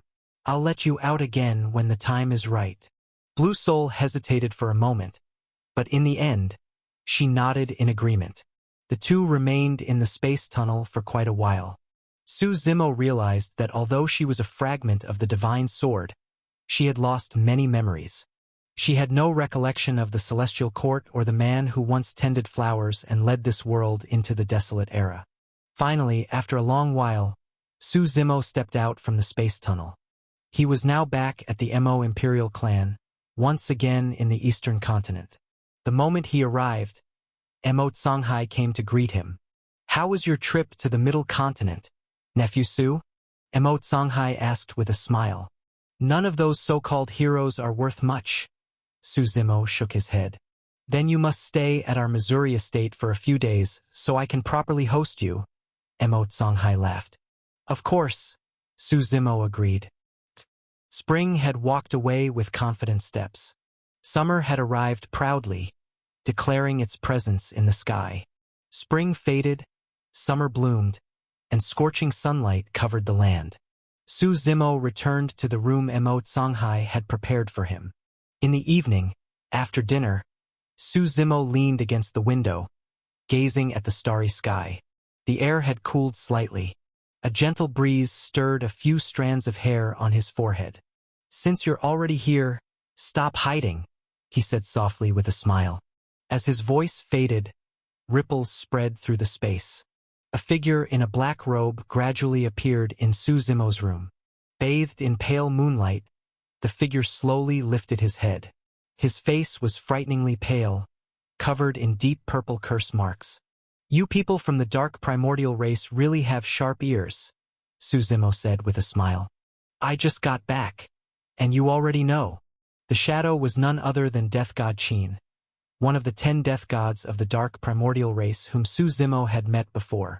You've surprised me, Death God Qin said calmly. The holy son of the true martial sacred ground. No, everyone's just stunned by that title.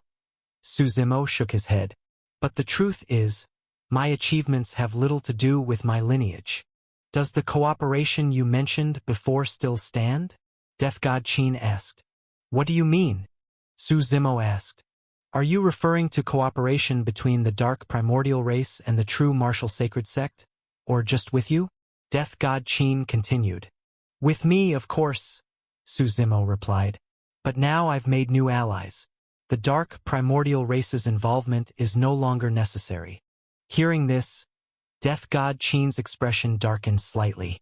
Who? He asked quietly. You don't need to know that, Suzimo replied with a faint smile. I gave you a chance before and you didn't take it. You should understand that without my help, the dark primordials alone won't be able to get that item. And in the primordial heartlands, almost everyone hates you dark primordials. No one wants to work with you. Suzimo had originally planned to join forces with Dark Primordial to enter Buddha Burial Temple, one of the 10 forbidden grounds. But they had hesitated. Now he had the support of Divine Gate, so he had leverage. The 9 Revolutions God Tower physique was hidden in the Buddha Burial Temple. It was critical for Suzimo's breakthrough to the Empyrean Meridian realm.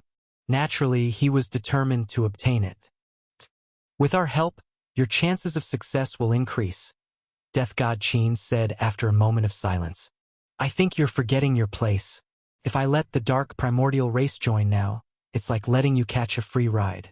Why should I? Suzimo asked. Death God Qin's face turned grim. Back in the Desolate Era, the Dark Primordial race had ruled as a dominant force.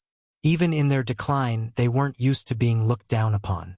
But that item was far too important to them. They had plotted for several eras to acquire it. They also knew that they couldn't get it alone. What do you want? Death God Qin asked after a pause. Give me a Death God token, Suzimo replied. Do you even know what you're asking for? Death God Qin's face darkened further. See yourself out. Suzimo turned his back, gazing calmly at the moonlit night. You're really cornering us? Death God Qin took a deep breath, trying to calm himself. After a while, a token flew from his sleeve and landed in Suzimo's hand. It was forged from black god iron. On the front was the terrifying face of a fierce ghost. On the back, a few eerie, twisted words were inscribed. Where all paths end in darkness, at the bridge of helplessness stands man. When do we set out? Death God Qin asked coldly. After I return from the true martial sacred ground. In half a year, Suzimo replied. Make it quick, Death God Qin said. In a hurry, are you? Suzimo asked with a knowing smile. Death God Qin gave a cold snort and disappeared from the room. Suzimo put the Death God token into his storage ring and leaned against the window to sleep. As for bringing the Dark Primordials along, it was just convenient. If there was profit to be made, why not? The night passed quietly. At dawn, as the first light crept across the sky, Suzimo slowly opened his eyes. The horizon had begun to glow, but darkness still lingered. The day was just breaking. He jumped out of the window and walked across the courtyard. The Missouri estate was still silent. Most disciples were still asleep. But from one of the side courtyards came the sound of loud thuds. Emo-chan was carrying a large stone on his back, doing frog jumps around the stone wall. Each jump made his muscles and bones crackle loudly.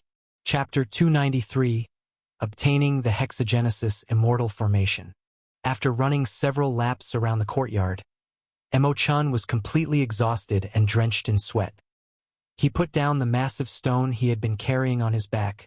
With a loud boom, it left a dent in the ground where it landed. Wearing only a black tank top, his muscular frame stood out sharply. With a short buzz cut, he looked full of energy. After drinking a few gulps of water, Emo-chan sat cross-legged under the large tree in the courtyard. Spirit force swirled around him. Although his cultivation was only at the true Meridian realm, his foundation was solid and his energy dense. At that moment, he looked around carefully. Once he confirmed no one was nearby, he cautiously pulled out an ancient piece of sheepskin parchment from his waist. After staring at the parchment for a while, he finally took a deep breath. He put it away and then began forming formation seals. There were a total of 20 seals. Once he finished forming them, Emo-chan carefully guided them. Unlike ordinary formation masters who merged their seals into the surrounding air, he directed all the seals toward the index finger of his right hand. When all the seals merged into his finger, a flickering flame appeared. His index finger turned red, as if it had been scorched by fire. This formation was the Level 3 Explosive Flame Formation. Emo-chan's goal was to engrave this formation into his right index finger. It was a crazy thing to do. Few in history had dared to engrave formations onto their own bodies. But Mo Chen's plan was even crazier. He intended to cover his entire body with formations, engraving them into every bone, every inch of skin. And his index finger was just the first step. Once the explosive flame formation merged with his finger, it began to corrode the flesh, bones, and muscles constantly. The pain was unimaginable. Even though he had mentally prepared for it, when it struck, Mo Chen felt as if his soul was being torn apart. He gripped the tree beside him tightly, clenched his teeth, and veins bulged from his forehead. Sweat poured down his entire body as he fought to remain silent and avoid fainting. And this was just one finger. It was hard to imagine what the pain would be like once he began engraving formations onto other parts of his body. No one knew how much time had passed, but the sky gradually began to brighten. Finally, the pain began to subside. Once the engraving was complete, Mo Chen slowly extended his right hand. He pointed into the air, and with a loud boom, the explosive flame formation activated on its own, absorbing the surrounding spiritual energy.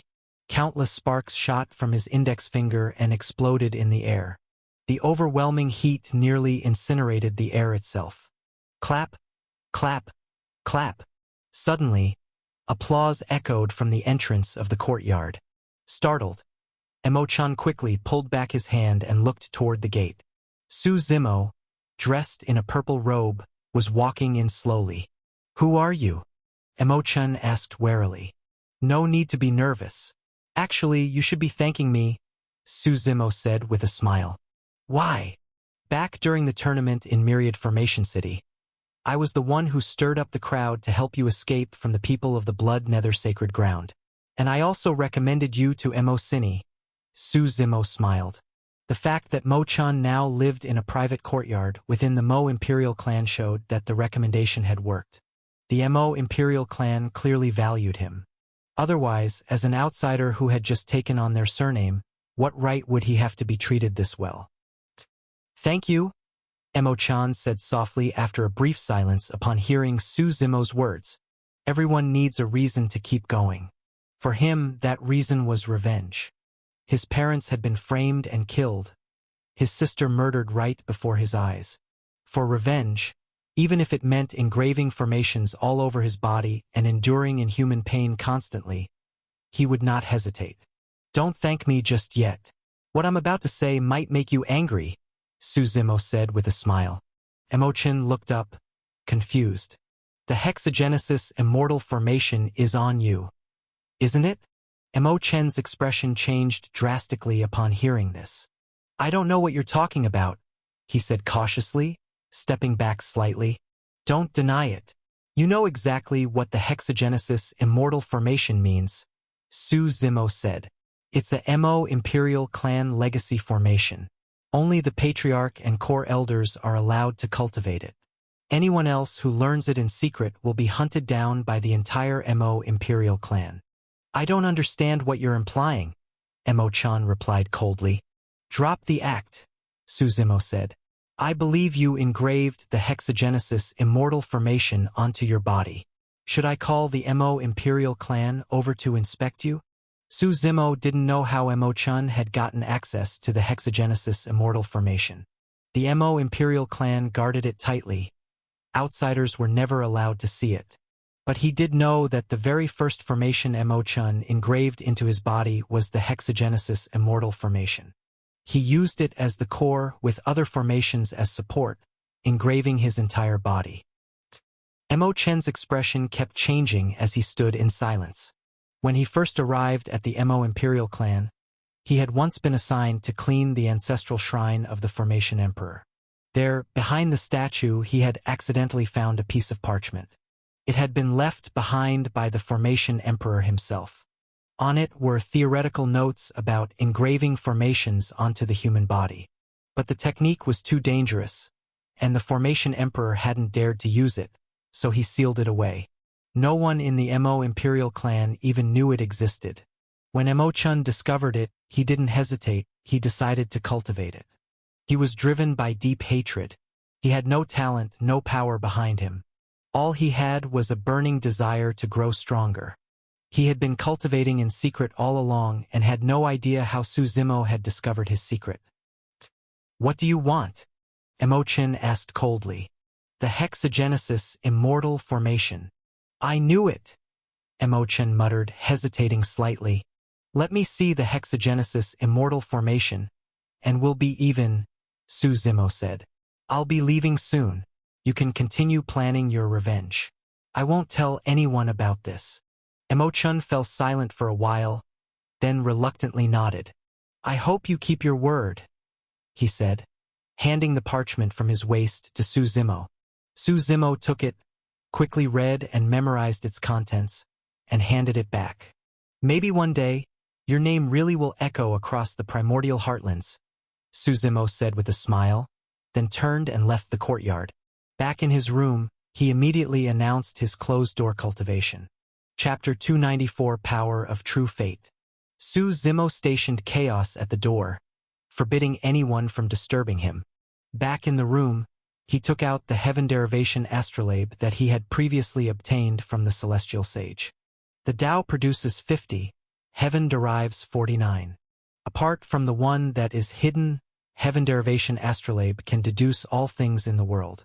Though the star disk wasn't that powerful, it excelled in calculation and deduction. It was especially effective against formations. Any formation that is recorded into this heaven derivation astrolabe would become powerless to trap the one holding it. The hexagenesis immortal formation was a formation Suzimo had always been cautious of. The formation emperor of the past was indeed a peerless genius. Once someone was trapped inside this formation, destroying it from the inside was nearly impossible. Now, with the heaven derivation astrolabe and the formation structure recorded within, if Suzimo were ever trapped by it, he could deduce a way out using the disk. At this moment, spirit force surged around Suzimo as he began slowly forming formation seals. The hexagenesis immortal formation required a massive number of seals. In both his current and past life, Suzimo had never seriously studied formation crafting. Luckily, to record a formation in the heaven derivation astrolabe, all that was needed was the core operational route and a sufficient number of formation seals, not the actual construction of a working formation.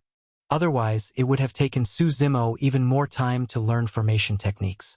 Time flew by. In the blink of an eye, half a month had passed. He completed the countless seals and, along with the formation's core route, merged them into the heaven derivation astrolabe. With a loud boom, brilliant light radiated from the star disk. A starry sky unfolded above him. Bright starlight filled the room. The sky sparkled with countless stars. The Milky Way hung upside down, and the occasional shooting stars zipped across the heavens. A deep blue cosmic sky formed the backdrop.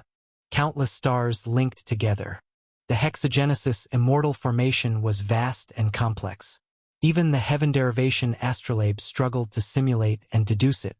Finally, after a long time, the simulated starry sky broke apart and reconstructed itself repeatedly. Eventually, it stabilized and was fully absorbed into the heaven derivation astrolabe.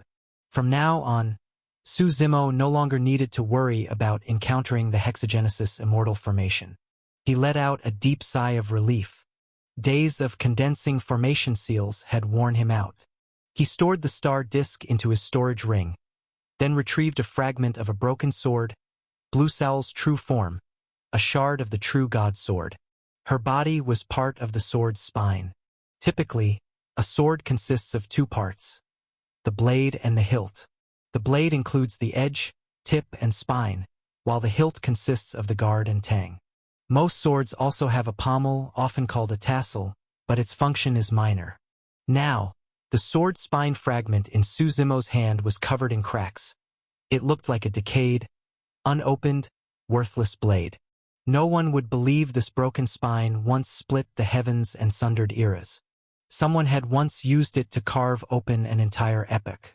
In every age, a few rise above the rest, leaving behind epic legends in the heavens. People revere them for their past glories and the incredible tales left behind. Some even long to have lived in the same era, to witness the birth of legends firsthand. Inside the true fate world, the 100 baby dragons birthed by the dragon tree had opened their eyes. They began to grow by feeding on the fruits produced by the tree. Each dragon's first fruit determined their elemental affinity. For example, if a dragon's first fruit was fire elemental, they could only consume fire-based fruits from then on. No other elemental types. Su Zimo's true fate world was like a real, self-sustaining world. Constantly fed him power. The stronger the world became, the more strength Su Zimo could draw from it. And how to make the world stronger. That depended on expansion and the natural development of its ecosystem. Plants, animals, humans, with clear seasons, fresh air, flowing rivers, forests, and stable landscapes. This formed a complete ecological environment. Everything within built and enriched the world. If one day, resources were depleted or endlessly consumed, and animals started going extinct, on a small scale, it's just species loss. On a larger scale, it's a devastating blow to the entire world. If that continued, the world would eventually collapse and self-destruct. Every person, every tree, every drop of water, each was vital to strengthening the world. They were crucial links in the ecological chain. This was why Su Zimo wanted to fuse Supreme Yi Netherglow and Supreme Yang solar illumination, the lunar and solar essences. The birth of the 100 dragon gods had become part of the god world, making the world more complete and powerful. As for the 9 ancient god beasts, Chaos Kin, they were nearly ready to be born as well. Su Zimo didn't interfere. Though he was the creator god of this world, all things must follow their natural path. Unless absolutely necessary, he wouldn't intervene in the evolution of his world. If any being disrupted that evolution, they would be punished by heaven's will. That was the purpose of the heavenly Tao. Leaving the room, Su Zimo bid farewell to Mo Songhai. He had done what needed to be done, and after a few days of rest in the Mo Imperial clan, it was time to return to the true martial sacred ground. By now, Sacred Lord Shao had returned, and Su Zimo was curious about the current state of the sect. After saying goodbye, Su Zimo mounted the Dark Sky Tiger, also known as Situ Guidan, and headed west. This world was home to countless races, 3,000 clans, each with their own strengths. Many races had existed since ancient times. The human race had once risen to prominence thanks to Grand Emperor Jinwu, who founded the imperial era. But there were also races that chose not to confront the human race at its peak. They avoided conflict and went into seclusion. One such race was the Tao race. No one knew where their main base was. In this era, few members of the Tao race were still active in the world. Within an unknown barrier in the infinite void, there existed a highly secretive world. Most of the Tao race resided there. Today, the entire Tao race was celebrating. The atmosphere was festive and lively, because today was the 15th birthday of Tao Tianyun, the Tao sovereign's son. More importantly, now that he had turned 15, Tao Tianyun could officially begin his cultivation journey. Chapter 295 Lord of Samsara returns. On this day, the Tao race celebrated as a whole. The streets were packed with clansmen lining both sides. It was not only Tao Tianyun's birthday, it was also his coming-of-age ceremony. Every year, the Tao race would select a holy son to compete for the current generation's heaven's mandate. Though Tao Tianyun had yet to begin cultivation, as the son of the Tao sovereign, all eyes were on his every move. The ceremonial platform was already prepared. Cheers erupted from the onlookers on both sides of the street. Tao Tianyun slowly ascended the steps, each stride steady and graceful like walking in spring's gentle breeze. He stood at the center of the martial stage, flanked by the senior members of the Tao race. Below, the crowd cheered as wind-tongue flowers scattered their petals through the sky. It was a grand ceremony. Tao Tianyun slowly raised his head, yet for some reason, on this day of his coming-of-age ceremony, his mind went completely blank. It felt as though his memories had been erased. His consciousness was hazy and lost. "Tianyun, speak!" someone beside him urged. At that moment, a bolt of lightning flashed across the sky. Boom! A deafening thunderclap echoed through the air. Then came crackling arcs of lightning flickering wildly. Suddenly, Tao Tianyun froze. He felt as if a bolt of lightning had exploded within his memories. A flood of foreign memories surged into his mind, forcefully implanted. Am I Dao Tianyun? Or? He dropped to one knee, clutching his head and screaming in pain. His unusual behavior immediately drew everyone's attention. A powerful aura erupted from his body. After a long moment, he slowly stood up. His presence was imposing, and his eyes held a strange, eerie glow. Standing atop the martial stage, he said just one sentence before collapsing. I am the Lord of Samsara. I shall walk the path of invincibility once again. Meanwhile, Su Zimo had departed from Myriad Formation City, heading toward the western region. The shortest route from the eastern continent to the far west was through the Grand Myriad Mountains. Lying atop the Dark Sky Tiger, Su Zimo wasn't in a hurry. As he followed the wide main road, the number of travelers gradually increased. Did you hear? Something big happened to the Huang clan. Which Huang clan? Someone asked curiously. Which else? The one from Northwest City, of course. Oh, the family with the sword god's legacy, someone exclaimed, suddenly understanding. What happened to them? I heard a discarded son from the clan is coming back for revenge. Things are about to get interesting. Hearing the chatter from the nearby travelers, Su Zimo paused. These people were all heading to watch the drama unfold at the Huang clan. Yan Buhui was a member of the Huang clan. Su Zimo wasn't sure if the discarded son they mentioned referred to him.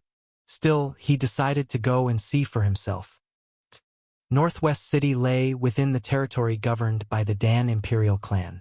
The founder of the Huang clan, the famed sword god of the Desolate Era, was once a peerless genius and a top contender for the Heaven's Will in his time. In order to ally with him, the Dan Imperial clan had split off Northwest City and gifted it to the sword god. Since then, it became the Huang clan's private territory. Though technically within Dan Imperial clan's domain, Northwest City operated entirely independently. Unfortunately, the sword god of the Desolate Era never reached the final step.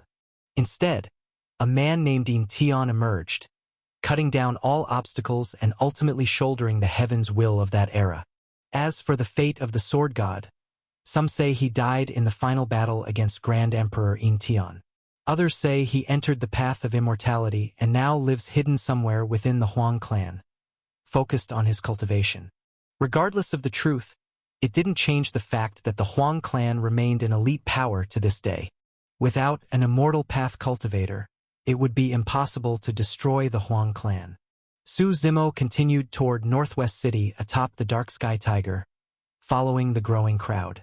Along the way, he gathered more details and confirmed that it was indeed Yan Buhui who had declared war on the Huang clan.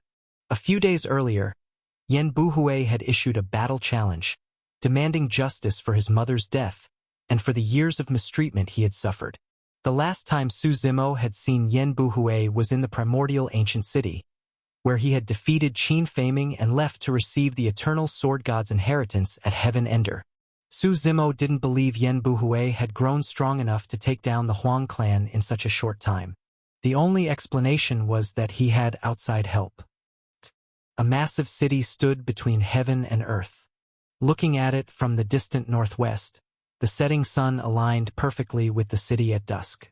It was as if the sun was falling into the city, painting the sky in brilliant hues. The Huang clan had ruled Northwest City for thousands of years. They were deeply entrenched and dominant. Northwest City was vast, home not just to members of the Huang clan but to many others as well. When Su Zimo arrived, it was already dusk. The city was brightly lit, bustling with life thanks to the influx of outsiders. Su Zimo found an inn and quietly waited for Yan Buhui's arrival. In his previous life, Yan Buhui hadn't returned to take revenge on the Huang clan until a century later. But in this life, Su Zimo had altered the trajectory of Yan Buhui's fate to some degree. Even so, he still didn't think Yan Buhui would succeed. Heaven Ender was powerful, but it likely wouldn't mobilize its full strength for one disciple's personal grudge. What's more, Yan Buhui hadn't even been to the Middle Continent. The branch he belonged to was merely the Eastern Continent division. With that level of power, attacking the Huang clan was a bit overambitious. Su Zimo also knew a secret. The sword god of the desolate era was still alive. In his previous life, Su Zimo had caught a distant glimpse of the man. With him still around, the Huang clan could even stand against some imperial lineages. Ironically, the Huang clan itself likely didn't even know their founder still existed. The night passed quietly. In the faint light of dawn, the slumbering city was suddenly shaken by a crack of thunder. Boom! It echoed through the sky, jolting everyone awake. Many people rushed outside to see what was happening. In the distance, a group of figures soared through the air, white robes fluttering in the wind. At the front stood Yen Buhui. Though only a short time had passed, he had clearly grown stronger. A forceful aura emanated from him. He had reached the Paragon Meridian realm. His sword intent flowed across the sky, sharp and unyielding. "Where is the Huang clan?" A thunderous roar exploded in the sky. The people behind Yen Buhui shouted with matching vigor. At the very center of Northwest City, the Huang clan's compound sat in silence. Now, waves of spirit force rolled through the sky as Huang Guan, the clan patriarch, led his elders into the air. He stood across from Yen Buhui, facing him in the sky. "My beloved father," Yen Buhui said from above, his voice calm and emotionless. "Did you ever imagine this day would come?" Chapter 296, Celestial Orchid of Heaven and Earth. Unrepentant. Must it come to this? Huang Guyuan sighed. "This is your home, after all. While things may have been a little unfair to you, do we really need to face each other in life and death? I told you keeping this brat would become a threat one day," the Huang clan's grand elder said angrily from the side. "A little unfair?" Yen Buhui sneered. "Where were you when my mother died? In this family I lived worse than a dog. Even after I fled to the true martial sacred ground, you still wouldn't let me go. You sent Huang Tianxie after me to force me out of the sect. How do you plan to settle those debts? Whatever the case, I am still your father. That's a fact that cannot be changed," Huang Guan replied. "Do you even see me as your son?" Yen Buhui said coldly. "Spare me the emotional talk. I came here today for justice." "What are you trying to do?" Huang Guyuan asked with a frown. "Everyone who humiliated me over the years must die," Yen Buhui said grimly. "But don't worry. I know the difference between right and wrong. I won't slaughter innocent members of the clan." Hearing this, the Grand Elder's face changed drastically. He released the pressure of an Empyrean Meridian Realm expert and shouted, "Huang Buhui, you're too arrogant. I'll say it again. My name is Yen Buhui. I no longer carry the Huang surname, and I don't care for it either," Yen Buhui interrupted calmly. "And what if I am arrogant?" Just as the Grand Elder was about to attack, Huang Guan gently shook his head and stopped him. His gaze turned toward the people beside Yen Buhui. One of them was a man in white robes. The style of his clothing was unusual. On the back were 4 large burning words. "A step away, a world apart." Those flaming characters were instantly recognizable, the symbol of Heaven Ender. Huang Guyuan's heart sank. He didn't know how Yen Buhui had managed to form a connection with Heaven Ender, but this lineage of 3 grand emperors was certainly terrifying. Still, he couldn't allow Yen Buhui to go on a killing spree. Because deep down, Huang Guyuan knew many members of the Huang clan had wronged Yen Buhui. He couldn't just stand by and watch them all die. "Are you people from Heaven Ender?" Huang Guyuan asked, cupping his fists slightly toward the white-robed group. "Patriarch Huang, your reputation precedes you." The man in white, who had remained silent until now, said with a smile. "And you are?" Huang Guyuan asked. "Qin Chaotian," the man replied calmly, "the head of Heaven Ender's Eastern Continent Division." Hearing this name, Huang Guyuan was visibly shocked. As clan leader, he was familiar with many top powerhouses of the Eastern Continent. Qin Chaotian was a God Meridian Realm cultivator, one of the strongest in the entire region. He oversaw all operations of Heaven Ender in the East. Heaven Ender was known as an elite intelligence organization, and Qin Chaotian was rarely seen in person. Huang Guiyuan realized things were worse than he'd thought. Yan Buhui clearly had serious backing. Our Huang clan has no quarrel with Heaven Ender, Huang Guiyuan said cautiously. Yan Buhui has been chosen as the holy son of our Eastern Division, Qin Chaotian said flatly. In that capacity, he represents us. Naturally, we have a duty to assist him. Listening to their exchange, Su Zimo, observing from below, chuckled softly. It seemed Yan Buhui had earned the approval of the eternal sword god. Otherwise, Heaven Ender wouldn't be backing him so firmly. You think the Huang clan can be pushed around at will? Huang Guiyuan said through clenched teeth. You're welcome to find out, Qin Chaotian replied with a light smile. Huang Guiyuan glanced back at his clan's elders, then narrowed his eyes and said coldly, Summon Ancestor Yulan. Huang Yulan. That name sounds familiar. Someone in the crowd murmured. Isn't she known as the Gentle Sword? Another asked, uncertain. Heaven and earth birth a single orchid, and the Huang clan bears all gentlemen. Someone suddenly realized and shouted, I remember. The Gentle Sword, Huang Yulan, the most talented member of the Huang clan since the sword god of the desolate era. I heard she went into seclusion centuries ago to attempt the immortal path and was never seen again. Within a secluded cave on the Huang clan's rear mountain, the rocky walls were worn and covered in thick green vegetation. The plants gave off a damp, earthy scent, mixed with fresh floral aromas. Suddenly, the mountain wall began to tremble. A crack opened, and a pale blue light shot into the sky. A hidden cave entrance appeared within the mountain. Countless orchid petals drifted down from the air, like a gentle rain of flowers. A cool breeze stirred the blossoms, scattering them beautifully through the sky. Their fragrance filled the air. Everyone could smell the delicate aroma. Amid the falling petals, a woman in a flowing blue dress walked forward step by step, each footfall landing on a flower. She moved from the horizon with the elegance of a goddess. Power surged from her, peak of the god Meridian realm, shaking the very fabric of the sky. The rain of flowers continued around her. Her long hair flowed in the wind, making her appear like a celestial being descended from the heavens. Ancestor Yulan. The members of the Huang clan fell to their knees in greeting, awed by her presence. Huang Guiyuan, why have you called me? She asked gently. Ancestor Yulan, Heaven Ender seeks to destroy our Huang clan. I had no other choice, Huang Guiyuan said bitterly. As Huang Yulan turned her gaze to Qin Chaotian, he smiled and said, the proud daughter of the Huang clan, truly impressive. Huang Yulan didn't respond. Instead, she raised her slender fingers and plucked an orchid petal drifting through the air. She flicked it lightly. Boom! Spirit force exploded violently. Fierce power tore through the sky. A path of destruction was carved into the heavens by the single petal. A tornado howled in its wake. Qin Chaotian's expression changed. He quickly raised both palms, his true fate world surging behind him. Boom! Boom! The petal exploded in front of him. The sky itself was torn open into a black hole.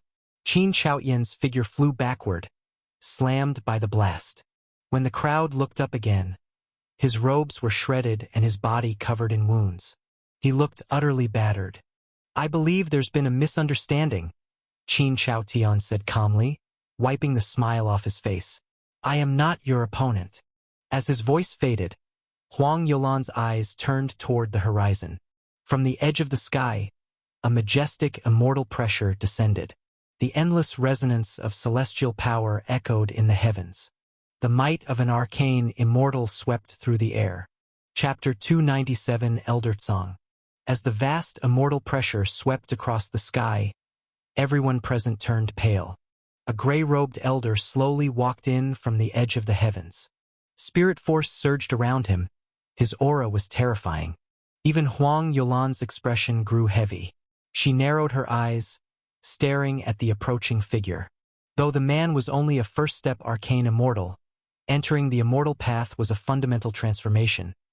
His lifespan now vastly extended, eternally separated from the mortal realm. This was something no God Meridian cultivator could compare with. I went to our main headquarters and invited Elder Song to come personally, said Qin Chaotian calmly. Resistance is meaningless. Heaven Ender really went all in for this, muttered Huang Guan. Eyes narrowed. While Heaven Ender was indeed a lineage with 3 grand emperors, immortal path cultivators were their apex power, rare and precious, even for them. For them to mobilize such a figure just for Yen Buhui showed how highly he was regarded.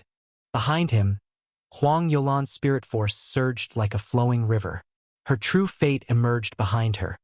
A fully bloomed ghost orchid, beautiful and proud. As the orchid bloomed, she plucked one of its petals. Blue spirit force swirled around the petal, sending ripples of immense force through the air as it shot toward the approaching immortal. The gray-robed elder halted, raised his right hand, and lightly waved. Immortal energy rippled out, shattering the surrounding space. Boom!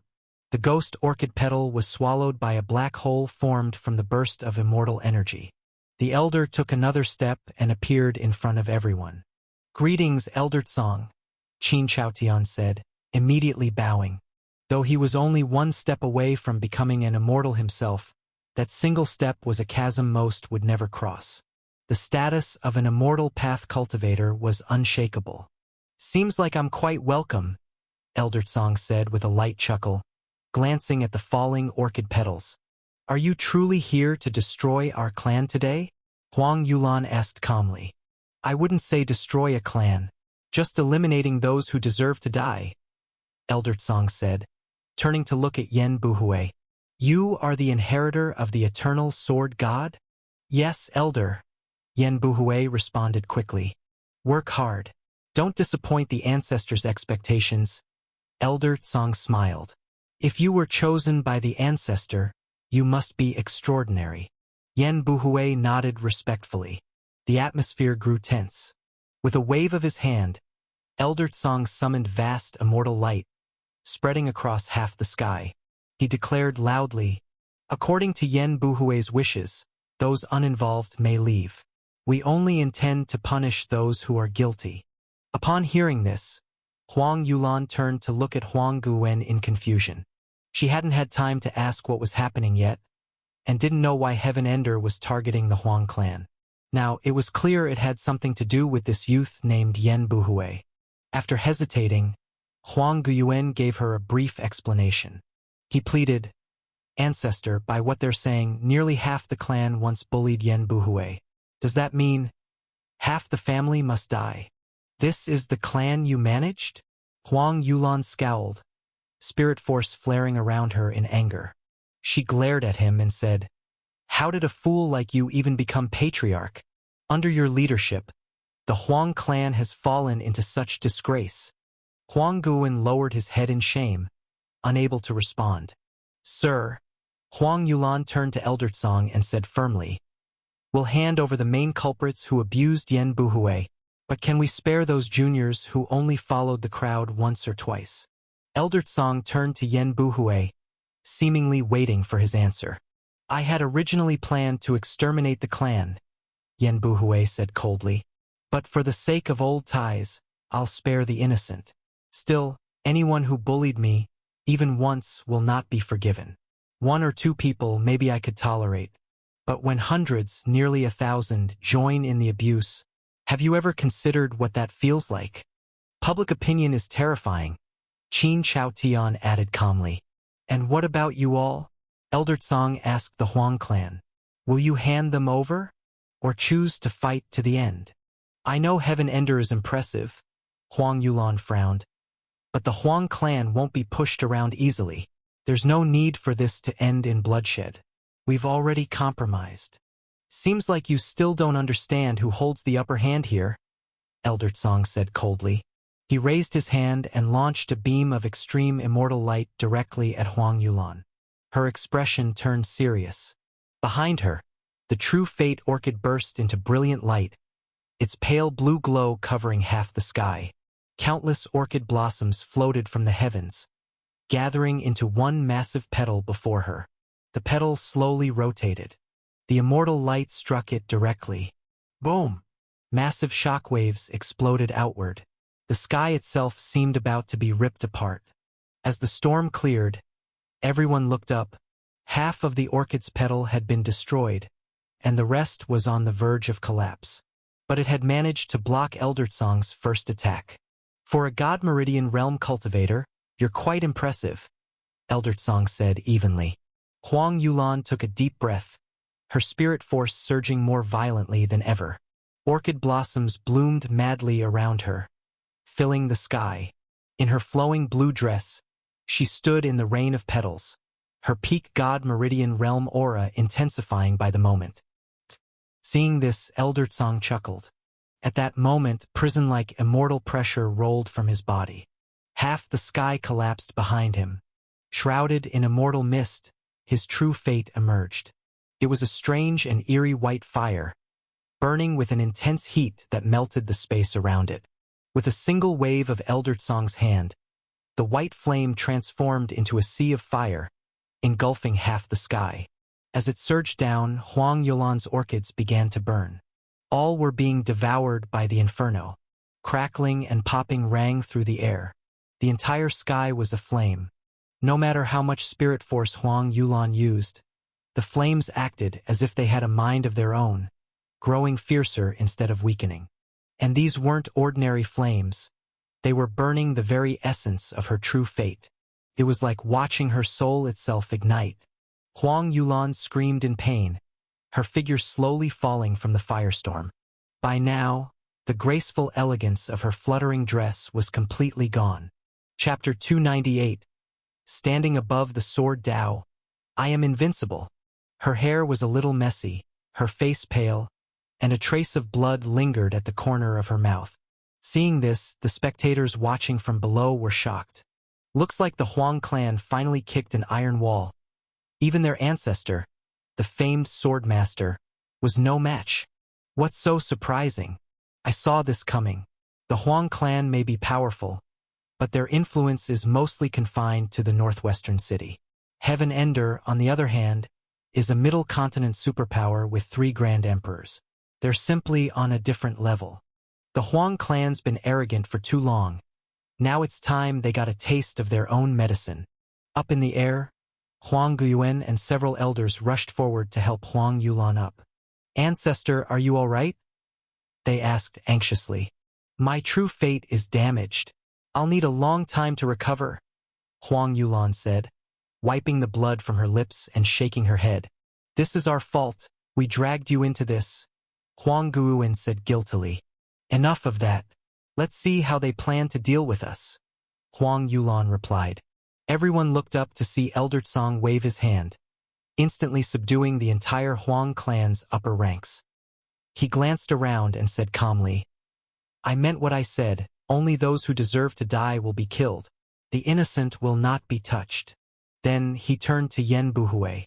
Taking a deep breath, Yen Buhui slowly drew his sword and stepped forward. Sword intent surged around him.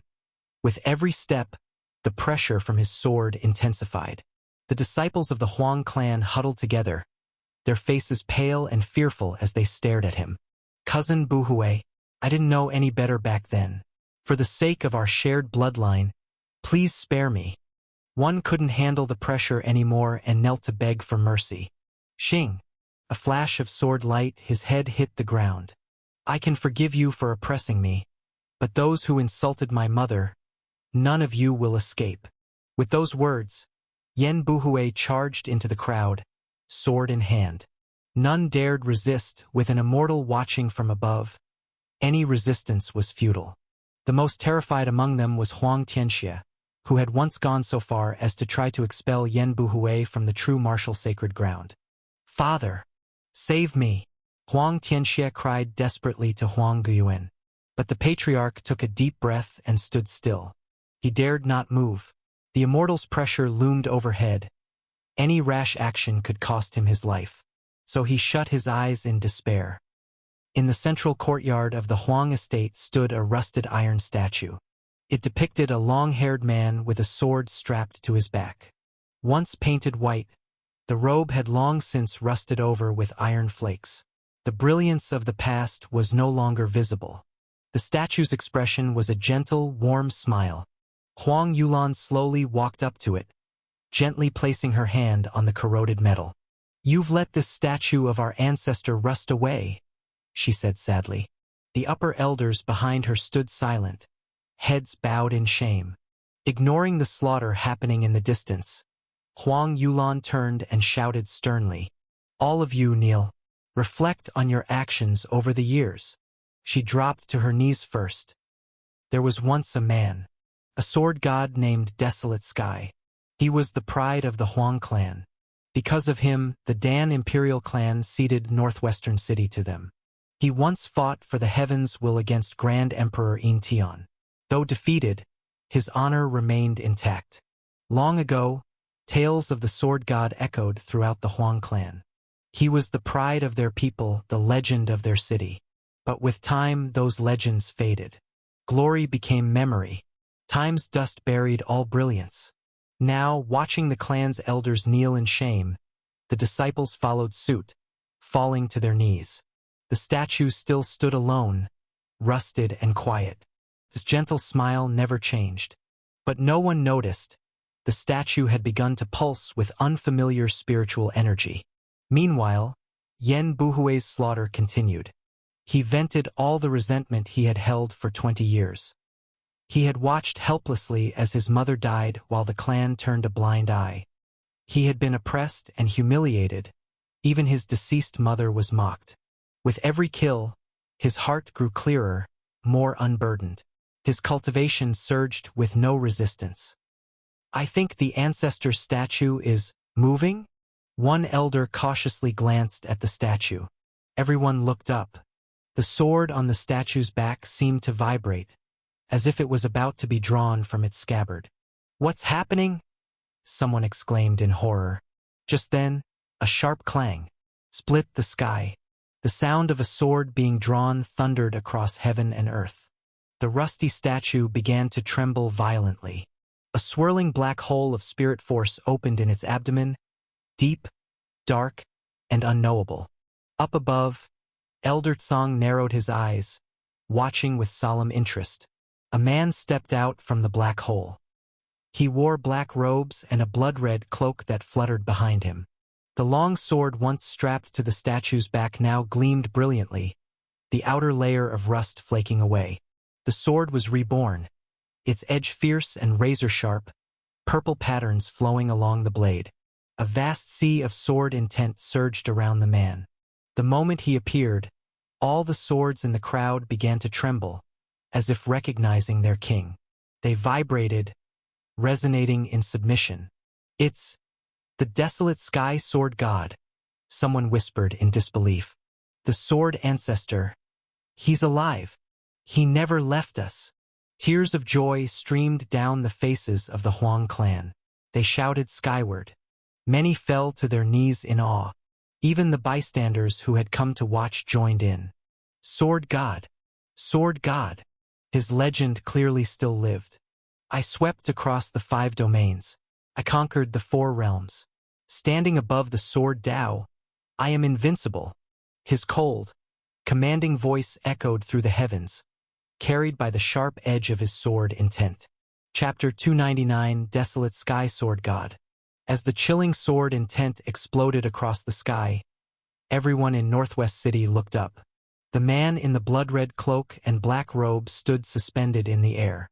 "Desolate Sky Sword God," someone murmured, voice trembling. At that moment, not only were the citizens stunned, even the disciples of the Huang clan were in shock. They stared at the figure above, unable to comprehend what was happening. He's still alive. The Desolate Sky Sword God didn't die after all. He survived the battle against Grand Emperor Yin Tian, right? I wonder what realm he's reached by now. Desolate Sky Sword God. Elder Tsang muttered softly, his expression growing serious. Vast immortal energy surged from the sword god's body, his boundless aura flooding the heavens. Members of the Huang clan were overwhelmed with emotion. "Ancestor?" An elderly clan member whispered with tears in his eyes. That man once symbolized the golden era of the Huang clan. He carried the hopes of his people and set foot on the path to seize destiny itself. People had watched him walk away with his black robe and crimson cloak, never to be seen again. News had eventually reached them that Grand Emperor Intian became the bearer of heaven's will. The desolate sky sword god slowly turned his head. His black hair flowed in the breeze. His sword-like eyebrows and piercing eyes gleamed with fierce sword intent. As he looked down at the Huang clan disciples, a gentle smile formed on his face. "So you're not dead after all?" Elder Tsang said flatly from the side. "Do we know each other?" The sword god asked with a smile. "No, but your reputation precedes you," Elder Tsang replied calmly. "You just claimed, 'Above the sword Tao, I am invincible.' That seems a bit excessive, no?" "Oh," the sword god responded lightly. "And why's that? If you were truly invincible in swordsmanship, how did you lose to Grand Emperor Intian?" Elder Tsang challenged with a smirk.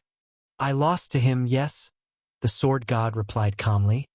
"But my sword Tao never lost." He slowly raised his sword. In that instant, every sword in Northwest City hummed and trembled. A terrifying sword intent erupted from his body, splitting the sky in two. 9 spirit gates opened around him, forming a storm of sword energy that raged wildly. "Since when did matters of the Huang clan fall under your Heaven Ender's authority?" he asked coldly. His aura surged even higher, roaring into the sky. He swung his sword. Clang! A crisp sword cry rang out. A blast of sword energy erupted from the tip, shaking the distant sky with booming echoes. The massive sword storm swept across the sky. Elder Tsang's expression turned grim. The flames behind him blazed fiercer than ever. The fire clashed against the sword energy. Boom! The entire sky was engulfed by violent shockwaves, dust spiraling like a mushroom cloud. As the smoke settled, everyone looked up. The desolate sky sword god and Elder Tsang stood face to face in the air. The sword god's aura of immortal supremacy covered half the sky. Elder Tsang, despite being at the arcane immortal realm, was nearly forced to his knees.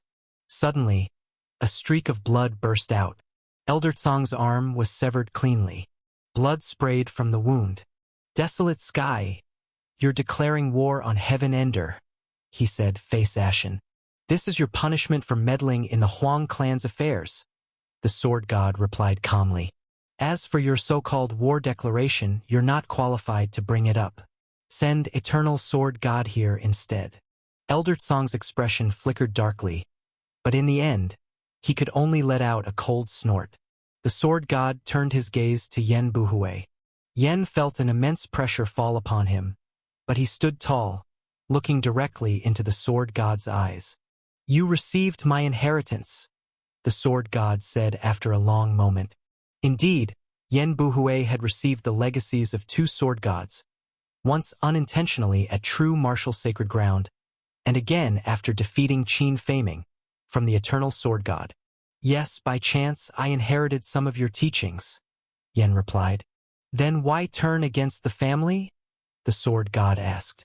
Yen paused, then recounted the events briefly. "The clan became my heart demon," he said. "I had to sever it to free my mind. Only then could I continue walking the martial path." The sword god was silent for a moment. Then he said softly, "I won't make it difficult for you. Leave now, and from this day forward, you have no ties to the Huang clan." Yen turned and looked at the corpses littering the ground.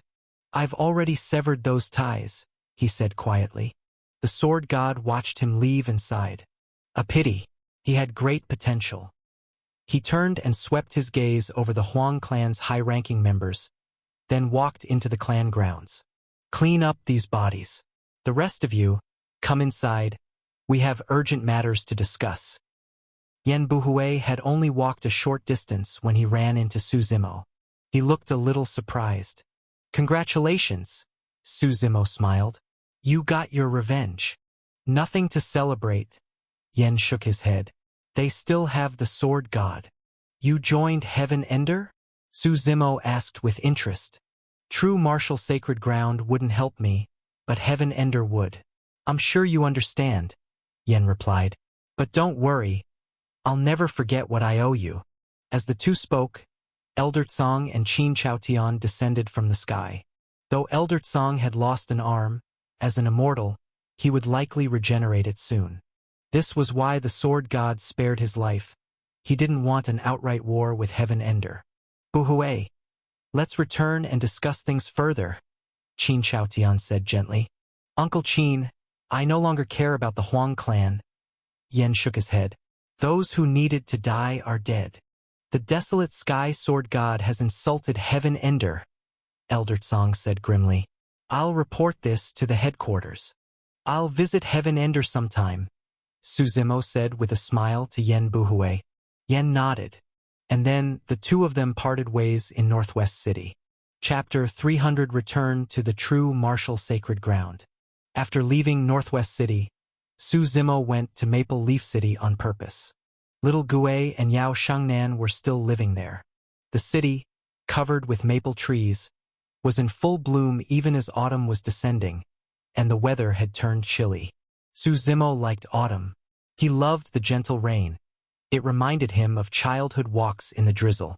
Upon arriving, he found Little Gui and Yao Shangnan living peacefully in the courtyard, and Little Gui had fully recovered.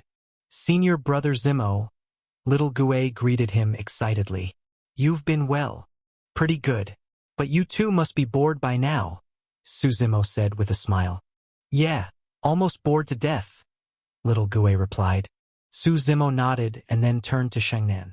The heaven-severing sacred ground has been destroyed. Seriously? Shangnan blinked, surprised. She knew how formidable a sect with two grand emperors could be. Little Gui rolled her eyes at her. Why would Brother Zimo lie? Heaven-severing sacred ground wasn't that scary. Oh, Shangnan nodded obediently, then looked at Su Zimo. I'll teach you the secret of the Tree of Life. Su Zimo smiled. These two had their own playful banter. Little Gui was good at flirting, it seemed, and had won over Shangnan quickly. Instead of commenting, Su Zimo pulled out a sword from his ring. Shangnan gasped when she saw it. The Heaven Slayer sword, a Grand Emperor true treasure. Su Zimo nodded. Shangnan then explained how to use the mother leaf of the Tree of Life. Early the next morning, the three of them set off from Maple Leaf City toward the true martial sacred ground. The sect, suspended in floating islands surrounded by immortal mist, seemed eternally unchanged, peaks towering like 1,000 towers. Apart from during Heaven's Will Wars, it was always peaceful here. Once Su Zimo returned, he first visited his father at Green Mountain. Along the way, disciples greeted him as the sect's holy son. Nothing had changed about true martial sacred ground. On Green Mountain, Su Qingshan, wearing a teal robe with strands of white hair, stood by a brook in the breeze. He's back, disciples called. Su Qingshan smiled and said, You've grown, Dad. Su Zimo replied with a grin. Everyone grows up. True, his father nodded. But the world outside isn't like the sacred ground. If you face injustice, don't hold back. The sect is your backing. I heard Sacred Lord Shao has returned? Su Zimo asked. Yes, go pay your respects later, Su Qingshan said. Is he upset with my position as holy son? Su Zimo teased. Not upset. He did bring back a young woman of supreme talent. Probably wants to train her hard, his father explained. That's fine. I owe little to the sect for getting here, Su Zimo shrugged. By the way, stay here a while. In a year, your maternal grandfather's family in the northern continent will hold a grand ceremony. You and your mother should represent me. When is it? 1 year from now, plenty of time. Su Zimo nodded. His grandfather's family belonged to the distant northern continent. He had hesitated before but had promised the sword immortal Jiang Yun to pass on his inheritance to the Jiang clan. It would be on his way. After chatting more with his father, Su Zimo returned to his own South Goose Mountain. It had been a while. His maids had cleaned it spotless and prepared hot water for him. Su Zimo took a long hot bath served by them. Afterward, Lin Ruhu rushed in. He had grown stronger and more rugged, with a powerful, coordinated aura. evidence that third Grand Elder had trained him well in the strength scripture and celestial tiger tyrant physique. Brother Zimo, Lin Ruhu smiled shyly. Been well? Su Zimo asked. Yes. Grandfather took me to the tiger race and passed on their legacy, Ruhu explained. Su Zimo smiled. Glad to hear it. Third Grand Elder had spared no effort. My grandfather said my aptitude is good enough to compete for the heaven's will, Ruhu added. What do you think? Su Zimo inquired. I just want to stay by your side and remove any obstacles for you, Ruhu replied earnestly. Looks like third Grand Elders provided me a wedding gift, Su Zimo laughed. They chatted before Su Zimo prepared to enter seclusion. Ruhu would guard the door. Back in his room, Su Zimo took out the mother leaf of the Tree of Life.